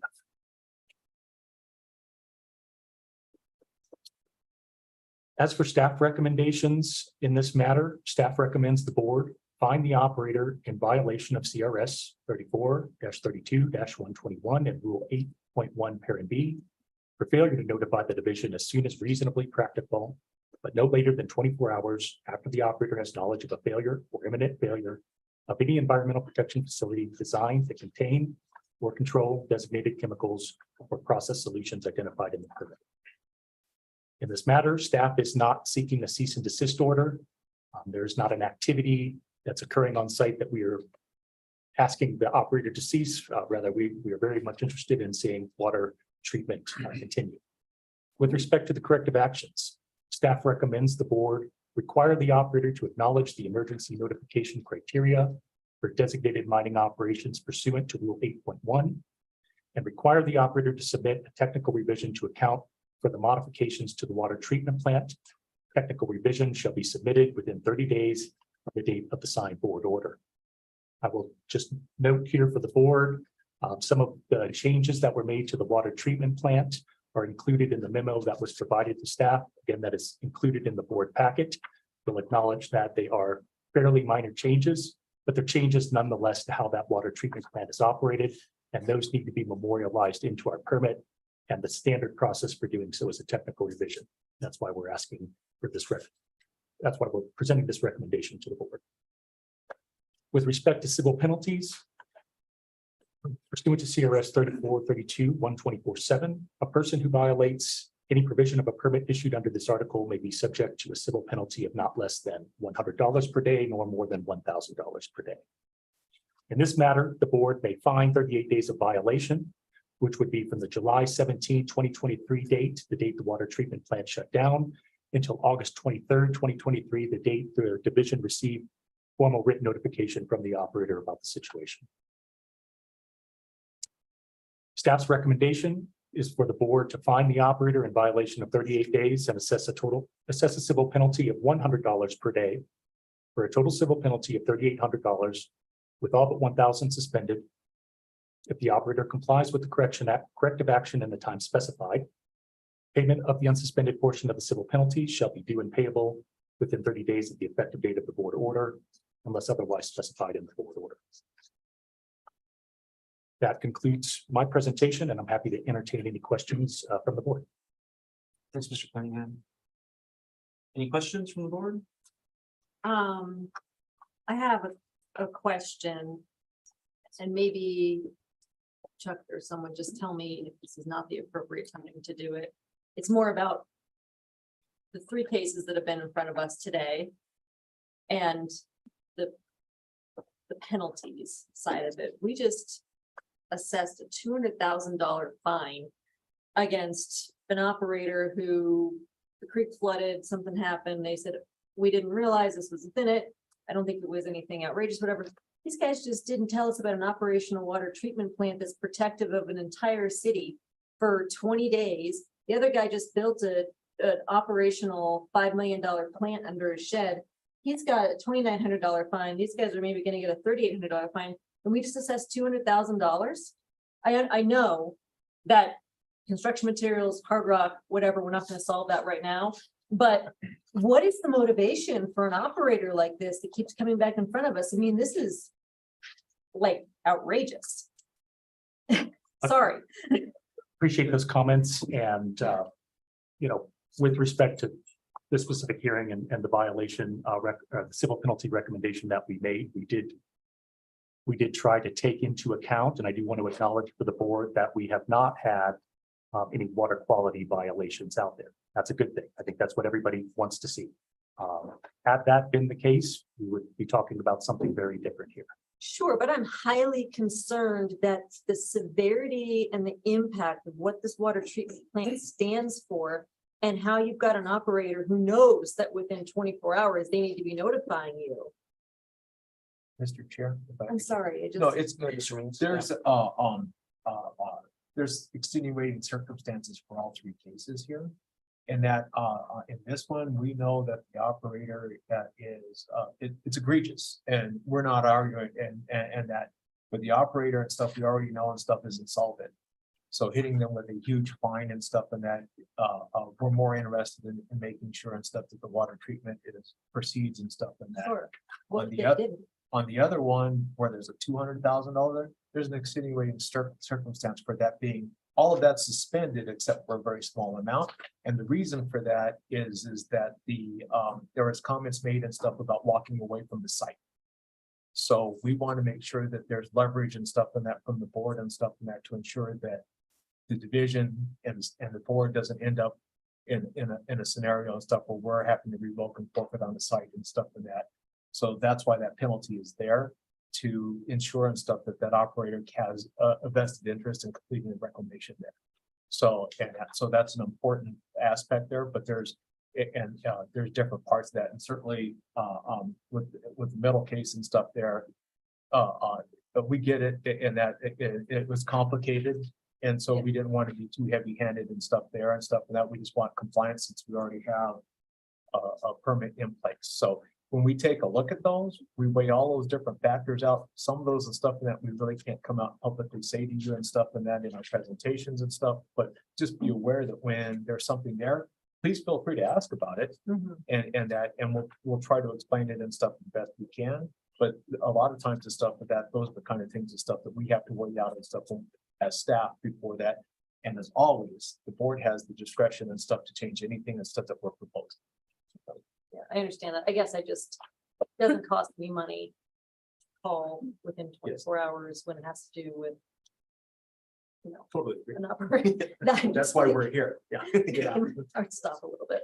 And I will say, just from the statutory perspective, like each violation is tied to a different range of civil Yes. penalties and. I know, and it's not fair for me to like compare them. I'm just saying, like, in context, I'm kind of sitting here like, But just be aware, we do take a look. I'm at not, that. I'm not criticizing Yeah. the division on Oh, the no, work, and I yeah. know that there's lots of other things going there, and not, this just happens to be what's been laid out in front of us here, but I'm just kind of sitting here reading Yeah. through these things, thinking about the different, Totally agree. yeah. Yeah. I would just maybe amend that just ever so slightly by saying, we don't know he's insolvent. He reports to be insolvent. That's true. We have not verified that. A question here, when the operator had that transducer put back in on September 11th, have you received, and maybe this is for the operator, but have you received a reading, and how does that compare to the calculation back on August 31st? Same question. We did receive actually a couple different readings. So early in the season, as I noted, they were estimating the level of the mine pool based on their understanding of where groundwater levels were in an adjacent monitoring well. That was, one of these things, just Right. Fair enough. after that, they can go into this in greater detail, they did make several attempts to lower the transducer down through the Jeffrey air shaft. This was an air shaft that was used a couple years ago to install and lower a new and larger pump into the mine pool. Initially, they had some issues with that. It's not a straight shot down, jogs, it turns. So they got hung up there. And they were able to get a water level meter in there and got a sounding from that. And so that brought the estimate a little bit closer. And then shortly after that, the mine pool transducer was installed. And those two numbers were very close. So their estimates were probably fairly accurate along with. Which is good to know. Yes. Okay. And maybe again for the operator, if we started late and you mentioned about concerns when that treatment stops in the fall. First of all, how do winter inflows within the mine compare to spring? I assume spring's heavier. But also will that plant be running later just to take care of some of that, to provide that cushion between the 150 and below? I mean, and maybe that's operator question. Yeah, I think I let the operator maybe Okay. address that. Okay. If you, Mr. Cunningham, if you hadn't, or staff hadn't gone out on a site inspection, I think that data, how would we have otherwise known that the plant wasn't operating? We wouldn't have. Yeah, likely, this is Jeff G for the division, likely they would have brought the plant back online and moved forward with the treatment operation without any notification to the division.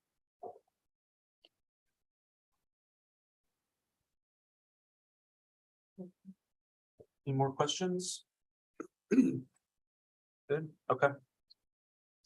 Thank you, gentlemen. And the operators here, you can hear your testimony as well now.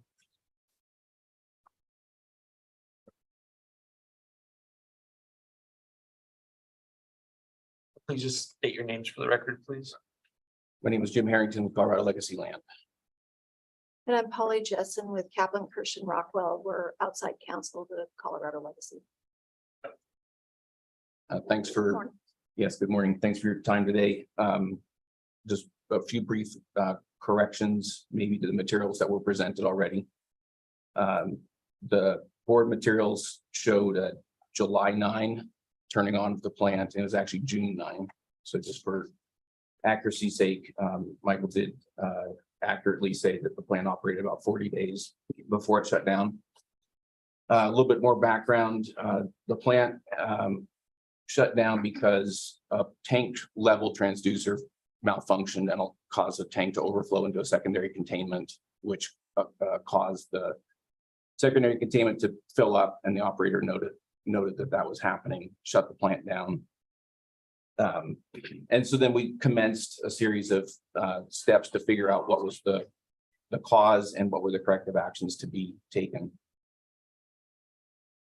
The shutdown of the plant, we initially looked at potentially bypassing the tank that contains the mine water prior to being drawn into the ROs. And I should note that in addition to being subject to DRMS, this plant is also subject to 2 other relevant permits. One is a EPA permit. So everything that we do at the plant also needs to get EPA approval for how materials get returned back underground. So that's a underground injection control permit. And there's also a CDPHE permit regarding the discharge from the site. And so when we shut the plant down, it was, we had to consider these other permits and compliance with them as well. So the underground injection control permit was the one that caused us some consternation about how to comply with it, because this tank was described as part of the feature that required water to be returned underground through this tank. And the simple fix was to bypass the tank. It was no longer needed. At earlier stages of the plant required this tank. But we recognized that if we had bypassed it and started injecting underground, it would violate that permit. And so we notified EPA that we're planning to adjust this. We did the engineering calculations to show that that was possible. We got their approval to do that. We then turned the system back on, and there was a section of PVC pipe right in front of the passage of the water through the bulkhead back into the underground. And that PVC pipe broke due to the water hammer effect of turning the plant back on. So we then had to repair the PVC pipe, put in new HDPE pipe, and that process took about 20 days, all told. I think it's really important, though, that I set a context because I've already heard some of the statements that were made that I think is important to understand the approach we've taken at this site. I've operated the treatment plant there since 2017. We turned it on initially for Cotter prior to taking over the site as Colorado Legacy Land. For the last 6 years, we've operated the site about 170 days a year on average. There are many instances where the plant gets turned off for routine repairs, sometimes for non-routine repairs. The staff have come to the site for inspections, sometimes quarterly, sometimes monthly. 1/3 of the time the plant's been on, 1/3 or 2/3 of the time, 2/3 of the time the plant's been on, 1/3 of the time the plant's been off. This is not an unusual circumstance, is what I want to tell you. We have not had that many failures of a system within the plant, but there have been times where we once had lightning strike the head frame where that suspends the pump into the mine, and that pump fried, and we had to pull the pump and replace it, and that took about 2 weeks to go through that process. There are many shorter shutdowns. There's cleaning in place that happens. There's replacement of membranes. There's replacement of chemicals, and we routinely take the plant offline, do those repairs, and fix it, or do whatever routine maintenance is required. We have never ever notified the division of those routine or even non-routine changes to the plant. The only time we considered it necessary was when the mine pool levels were increasing above the level of 150 feet. That was the level that's shown to be protective of the environment. So while the plant it aids in the environmental protection and itself is an environmental protection feature, the protection of the environment is based on the water levels in the mine. Last year, we were in front of you to discuss Amendment 6, which included a site conceptual model and demonstration that this continued holding of the mine level below the 150-foot level below the Steve is what's protective of the environment. And the operation of the plant this year is sustaining that. A couple things about the questions that were already raised. This year, we have plans to operate through October. Last year, the site operated only until mid-September and shut down in mid-September. So while we did have a slightly slower start to the season, we do intend to operate a little later this year. As you know, earlier this year, we entered into a memorandum of understanding regarding some interim funding for the compliance with the division. And so long as we maintain the level of the mine pool as indicated, and that we will have a deferment of enforcement proceedings as long as we continue to work in good faith to do that. So I want to say in that regards to what's in that memorandum of understanding, we have complied with operation of the RO plant. It's been in full operation except for that one shutdown period. We have replaced the transducer as noted by board staff, by DRMS staff, I should say. And then we have continued to show that the level in the mine has been below that 150-foot level below the Steve. I should note that the 40 days of operation prior to the site having a shutdown period, in general, 1 day of operation of the plant creates 2 days of storage in the mine pool. And so 40 days worth of operation should have created approximately 80 days worth of storage in the mine pool, which is why a short shutdown period did not create a concern that we would rise above that level. I think it's very important to say we did not operate the RO plant and discharge non-compliant water. And so in terms of protecting the citizens of Denver and Aurora, that's what protects them, as well as continuing to hold the mine pool down below the 150-foot level. In terms of providing notice, I corresponded with Mr. Cunningham on August 7th. So, and as far as I'm concerned, written notice was provided of the shutdown of the plant. There's certainly verbal notice provided at the time of the inspection.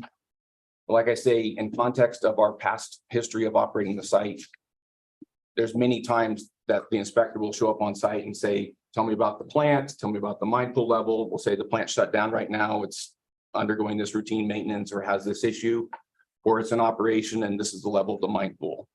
So to me, that kind of conversation is how we routinely have operated the site. And it's not out of the ordinary course of business to have had a plant shut down and then bring the inspector up to speed with what's happening at the site at that point.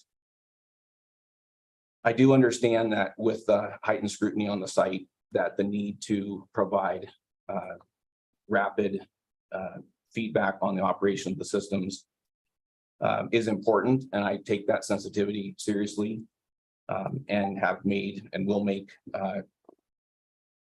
rapid notifications myself, and or the operator that's operating the site has been also brought up to speed to say that if there is a shutdown for whatever reason, we will notify the division. But I would say that a shutdown of the treatment plant in and of itself for any of these reasons I've mentioned, holidays, repair of motors, replacement membranes, filters, etc., is a routine aspect of this plant. And that is not an unusual thing. For a pipe to break or a level sensor to break, I mean, that has happened before, but that's a little bit more unusual. So I understand that that's not, this may be considered to be a different level.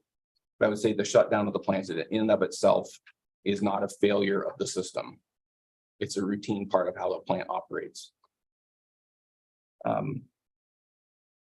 So in terms of our future plans, we do intend to operate through October.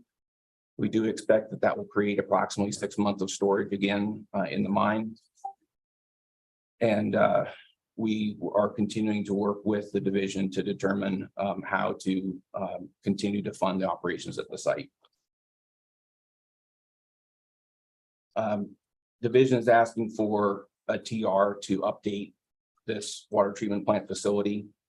I should note that we provided a water treatment plant design memo back in 2017 when the plant first came online. It included a drawing, pretty high level of the flows of the plant. the extent of the change here is really a bypass of a tank and a removal of a tank from the system. So we have already provided an updated operation manual that includes this change to the division.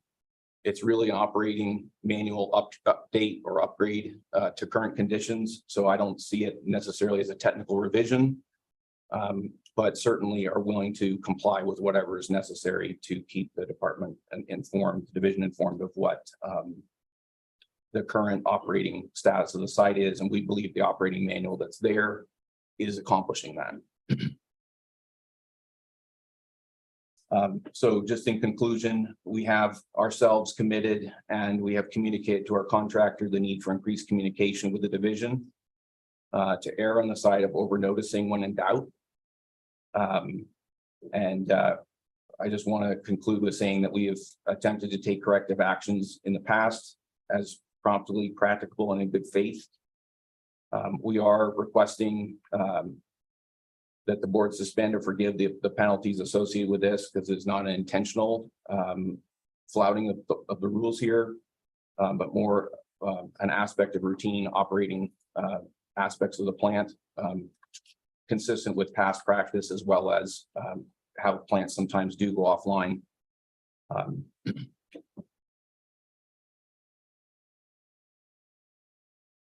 That's all I have to say right now. Happy to take questions. Any questions for the operator? I have a question. Go ahead, Matt. Sorry, I was trying to write notes quickly. We were talking about the notification for the EPA. It's the underground injection Control permit. control permit. And so is that part of your secondary containment? The underground injection control permit authorizes us to take RO concentrate, amend it with reagents, and inject it back underground. Initially, we use the tank as a mixing place for that chemical mixing to occur before it is injected underground. And so if an EPA inspector were to show up and evaluate what we're doing and not see the tank there, they would have seen that as a change. And so we had to go through the notification and approval to make that change, which was part of the delay of turning the plant back on, or part of implementing the delay in implementing the change. I should also note, we procured materials very quickly. So this was actually a very rapid response to an evolving situation with a couple different failures happening subsequent to the initial failure. Thanks. So you kind of answered your own question for me. I mean, I think honestly, you're trying to couch this as, you know, we go offline to perform preventative maintenance. This happens fairly frequently. We don't always notify the division. You just said, you know, we had to procure, you know, materials pretty quickly. We had to respond pretty quickly. We did a good job reacting to this situation. That to me doesn't sound like preventative maintenance. That doesn't sound like just going offline. That sounds like an upset condition, right? Yeah, it's a Review full upset range. conditions. It's a full range of reasons why we might take the plant off site. Sometimes something is broken, like I've mentioned, the time the lightning hit the Sure. level and we fried a motor. There's other times where a motor starter had to be replaced as it failed. So those kind of things happen. And there's sometimes that is more routine. So I'm just saying that a plant going offline for whatever reason has probably happened 30 to 50 times over the last 6 years. Sometimes you take a plant offline to maintain something, 100% right? correct. Yes, Sometimes upset conditions happen and you have to react to that, correct. right? This to me is sounding more in the terms of the timeline. It's, you know, you managed it, but it sounds more like upset conditions. 100% agree. Do you think that it's appropriate if you feel like you've got to let EPA know and CDPHE know that you should also let DRMS know, particularly in light of the fact that, you know, the state is trying to kind of make sure that things are good? Do you think that that's an appropriate? Yes, 100%. And I would say that the inspector knew within 8 days of the plant going off because of routine inspection. So it's not like there was a delay in notifying. Once we knew what we were going to do, we told them we have to work with EPA at the time to make these modifications.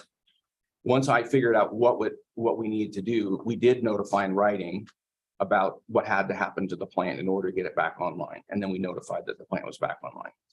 So it wasn't like there was no communication happening during this time. Sometimes it takes a little bit of time to figure out what's the right response and what's required to make the right response.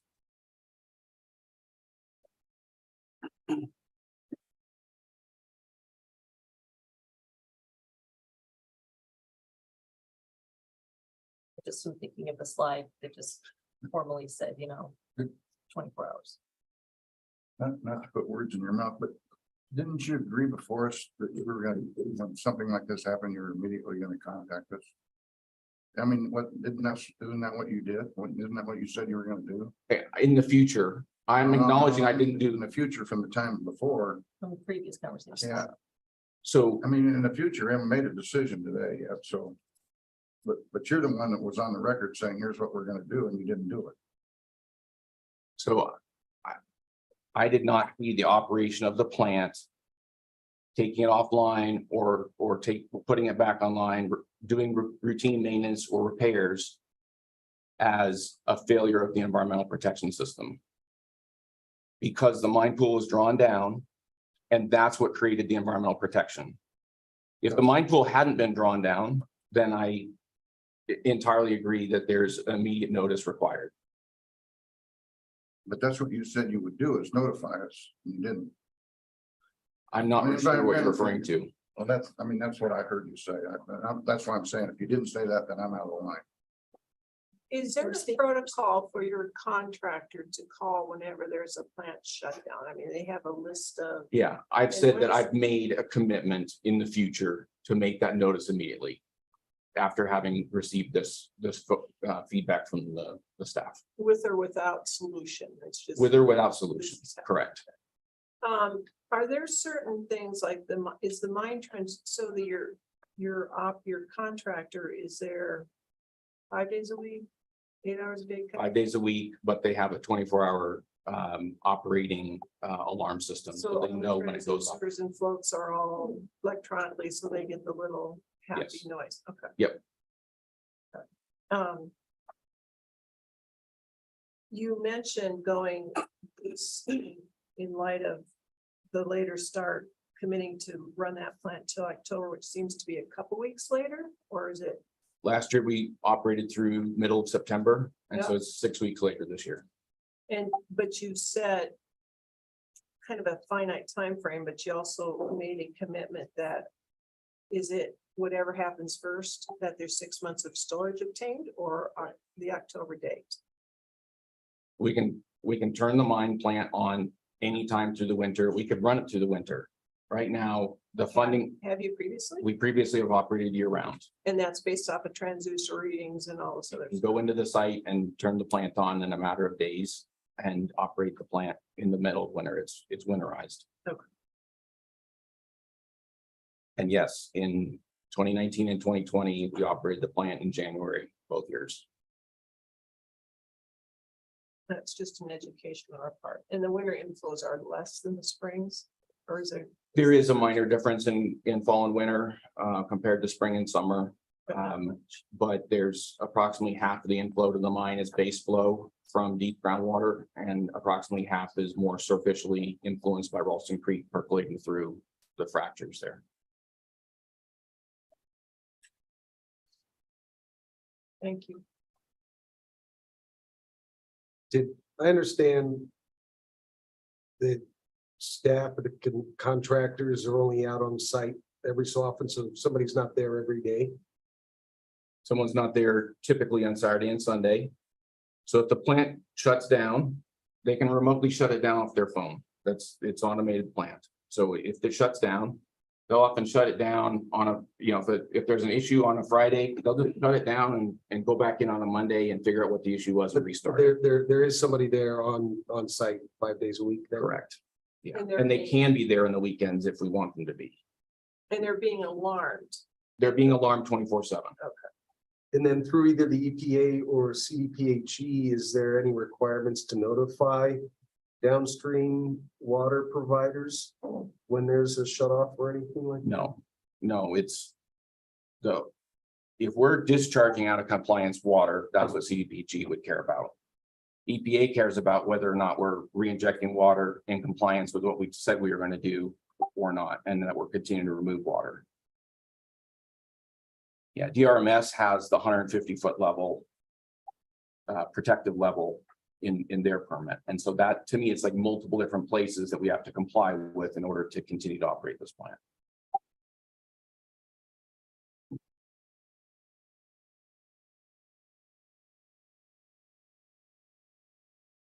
Any more questions, comments right now? Okay.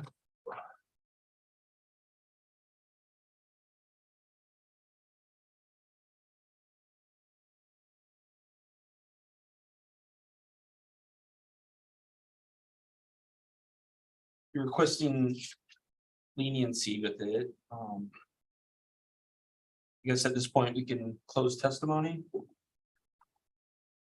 Somebody else, is there any other testifiers? No.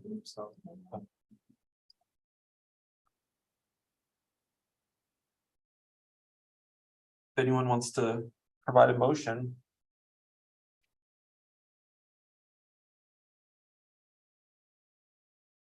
We have to read them all.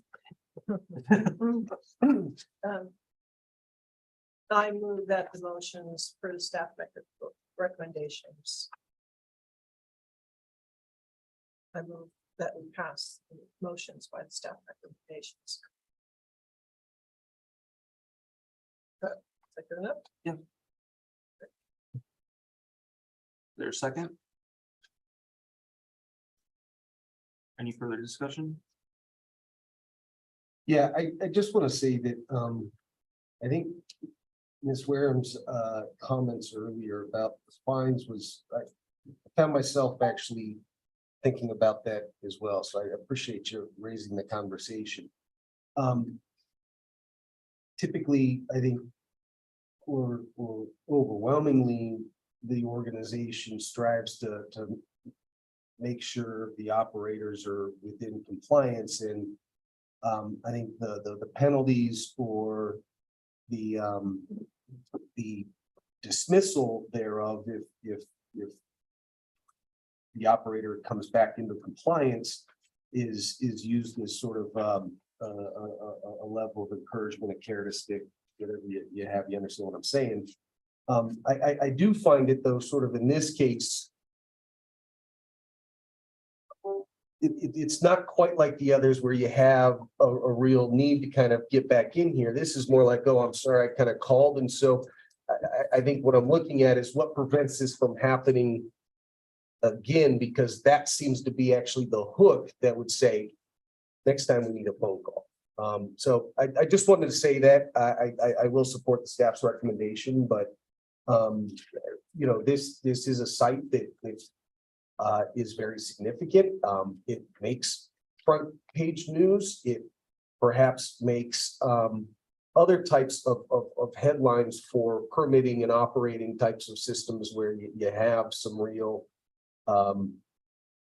potential challenges to the environment, to drinking water or whatever. So I just think that somewhere in there, something like this, let's not do this again. I think I'd be more interested at some point then in even increasing the fine to make sure that that actually kind of gets through. So I hope you appreciate the staff recommendation here. I do think it is lenient. I think it's still within the frame of trying to bring in compliance, but I'd hate for it to be sort of just seen as a slap on the wrist to say, well, that was, you know, that's a minimum type of fine. We can afford to deal with that all day long. And so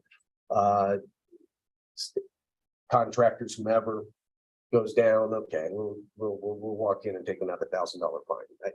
So, but thank you. I have a question around that. It's, I don't know who it's to, maybe the agency.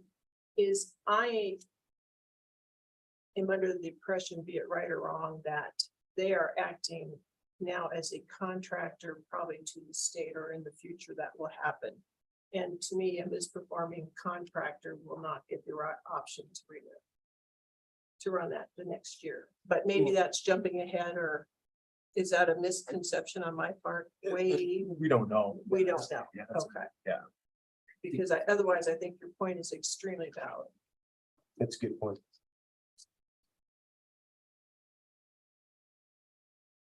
All right, well, there's a motion. Is there a second?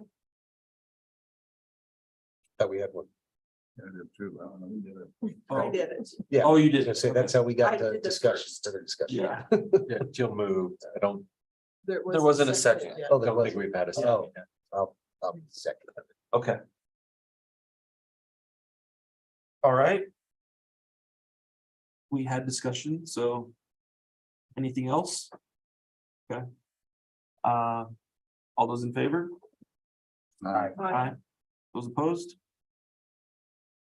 Motion passes, and thank you for being so forthright with your plan and your plan of action there. I think you know, the public, I would imagine, you know, it being kind of a spotlight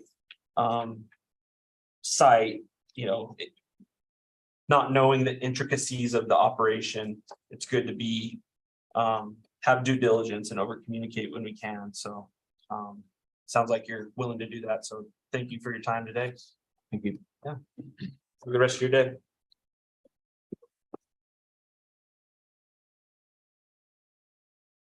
All righty.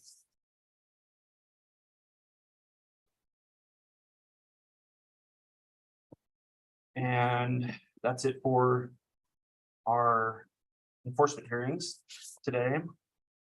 Is there information from staff today or? No, Mr. Chairman, we'll pass today. Okay. And that, and move on to number 10 and stuff that. Okay.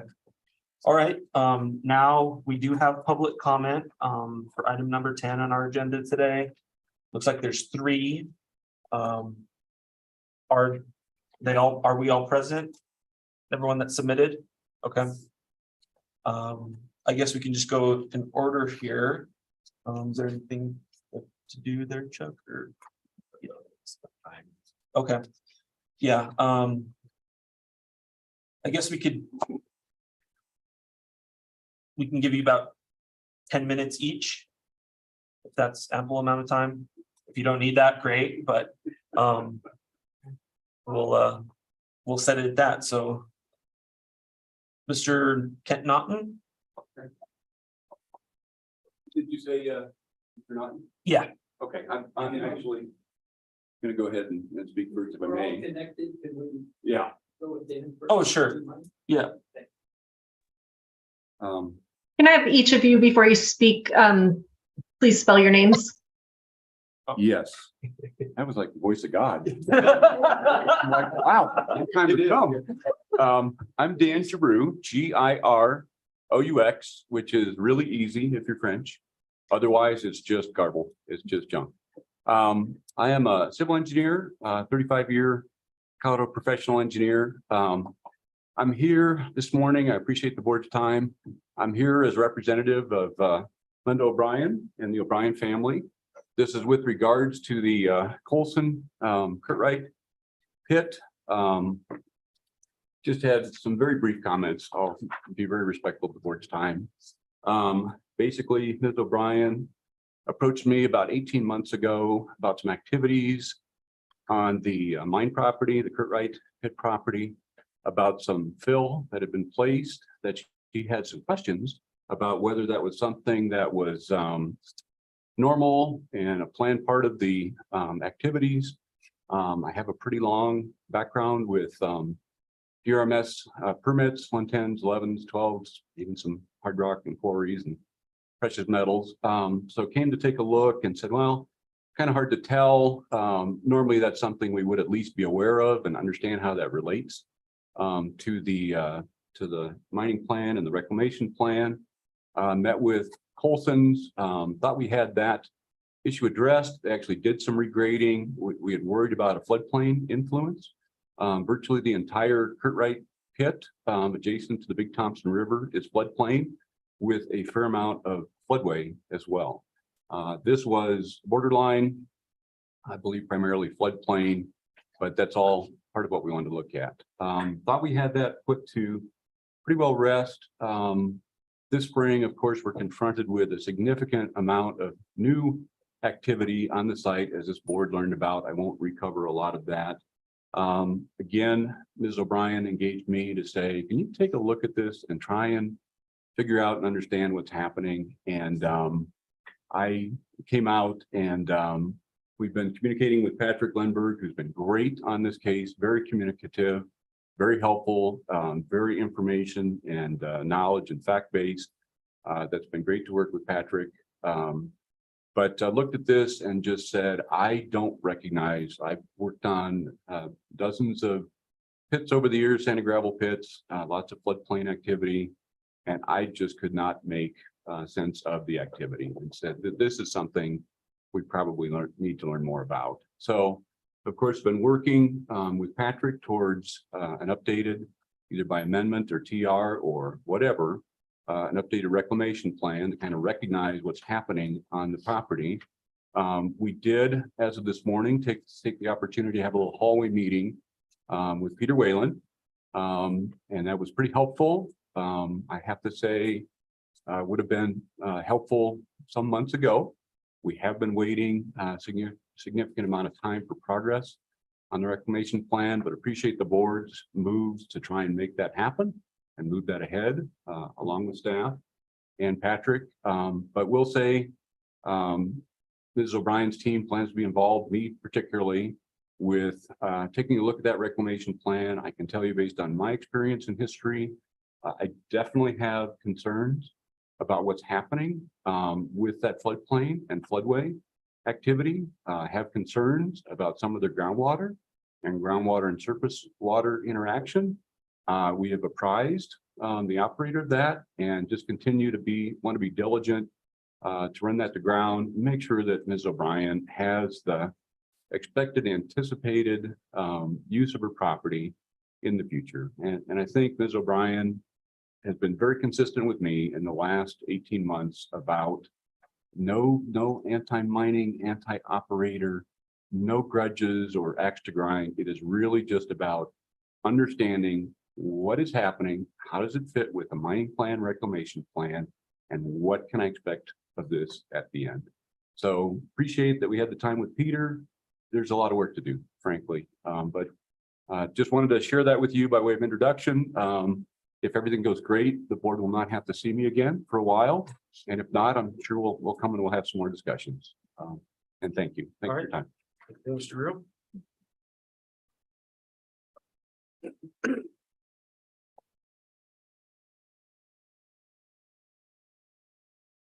I'm Linda O'Brien, O''Brien.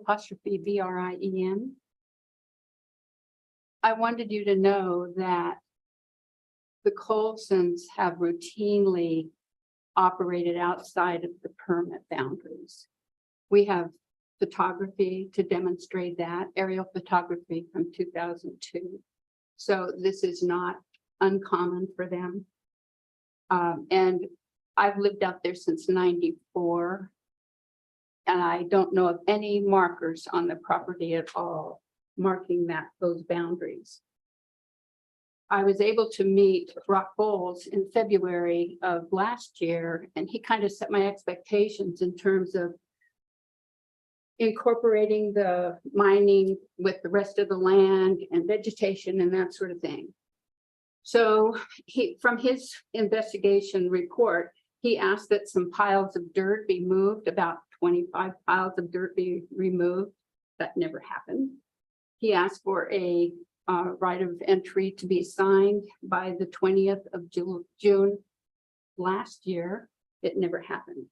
So in February of this year, I contacted Colson's and asked them what's happening, what's going on, and I was flatly told we have nothing to talk about. So that's when I got more active with Dan Giroux, and we got the attorney involved. So because they were stonewalling me and not wanting to communicate. I've been promised a few things by Colson's, but then they back off and say, well, we're not going to do that. So I hope that this conversation we had in the hallway with Peter Whalen will instigate some meaningful communications with Colson's, because this summer, my attorney has at least 2 emails and 2 phone calls with Kenny Colson have given us nothing. So we're trying to work with them. I've never refused signing a right of entry form. I just want to know what the whole plan is. What are the deadlines? What are the consequences if those deadlines are not met, because they've missed deadlines routinely. My home sits in the middle of Currite Pit. And multiple times I've been threatened by floods. After this 1876 flood, I'm sorry, 1976 flood, there were a few bales lost on the property, and that was the only damage after 1976.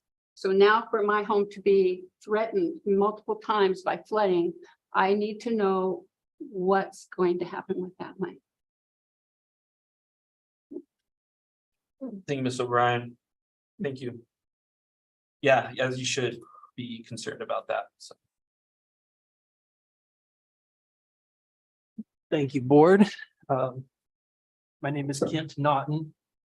Naughton. And I will try to be very brief because we do definitely appreciate your time today and allowing us each to just speak a little bit. I am here on behalf of the O'Brien family, just to provide a little bit of context to the situation. And so just for an overall picture, the O'Brien home, her home sits right in the middle of this 80-acre permit.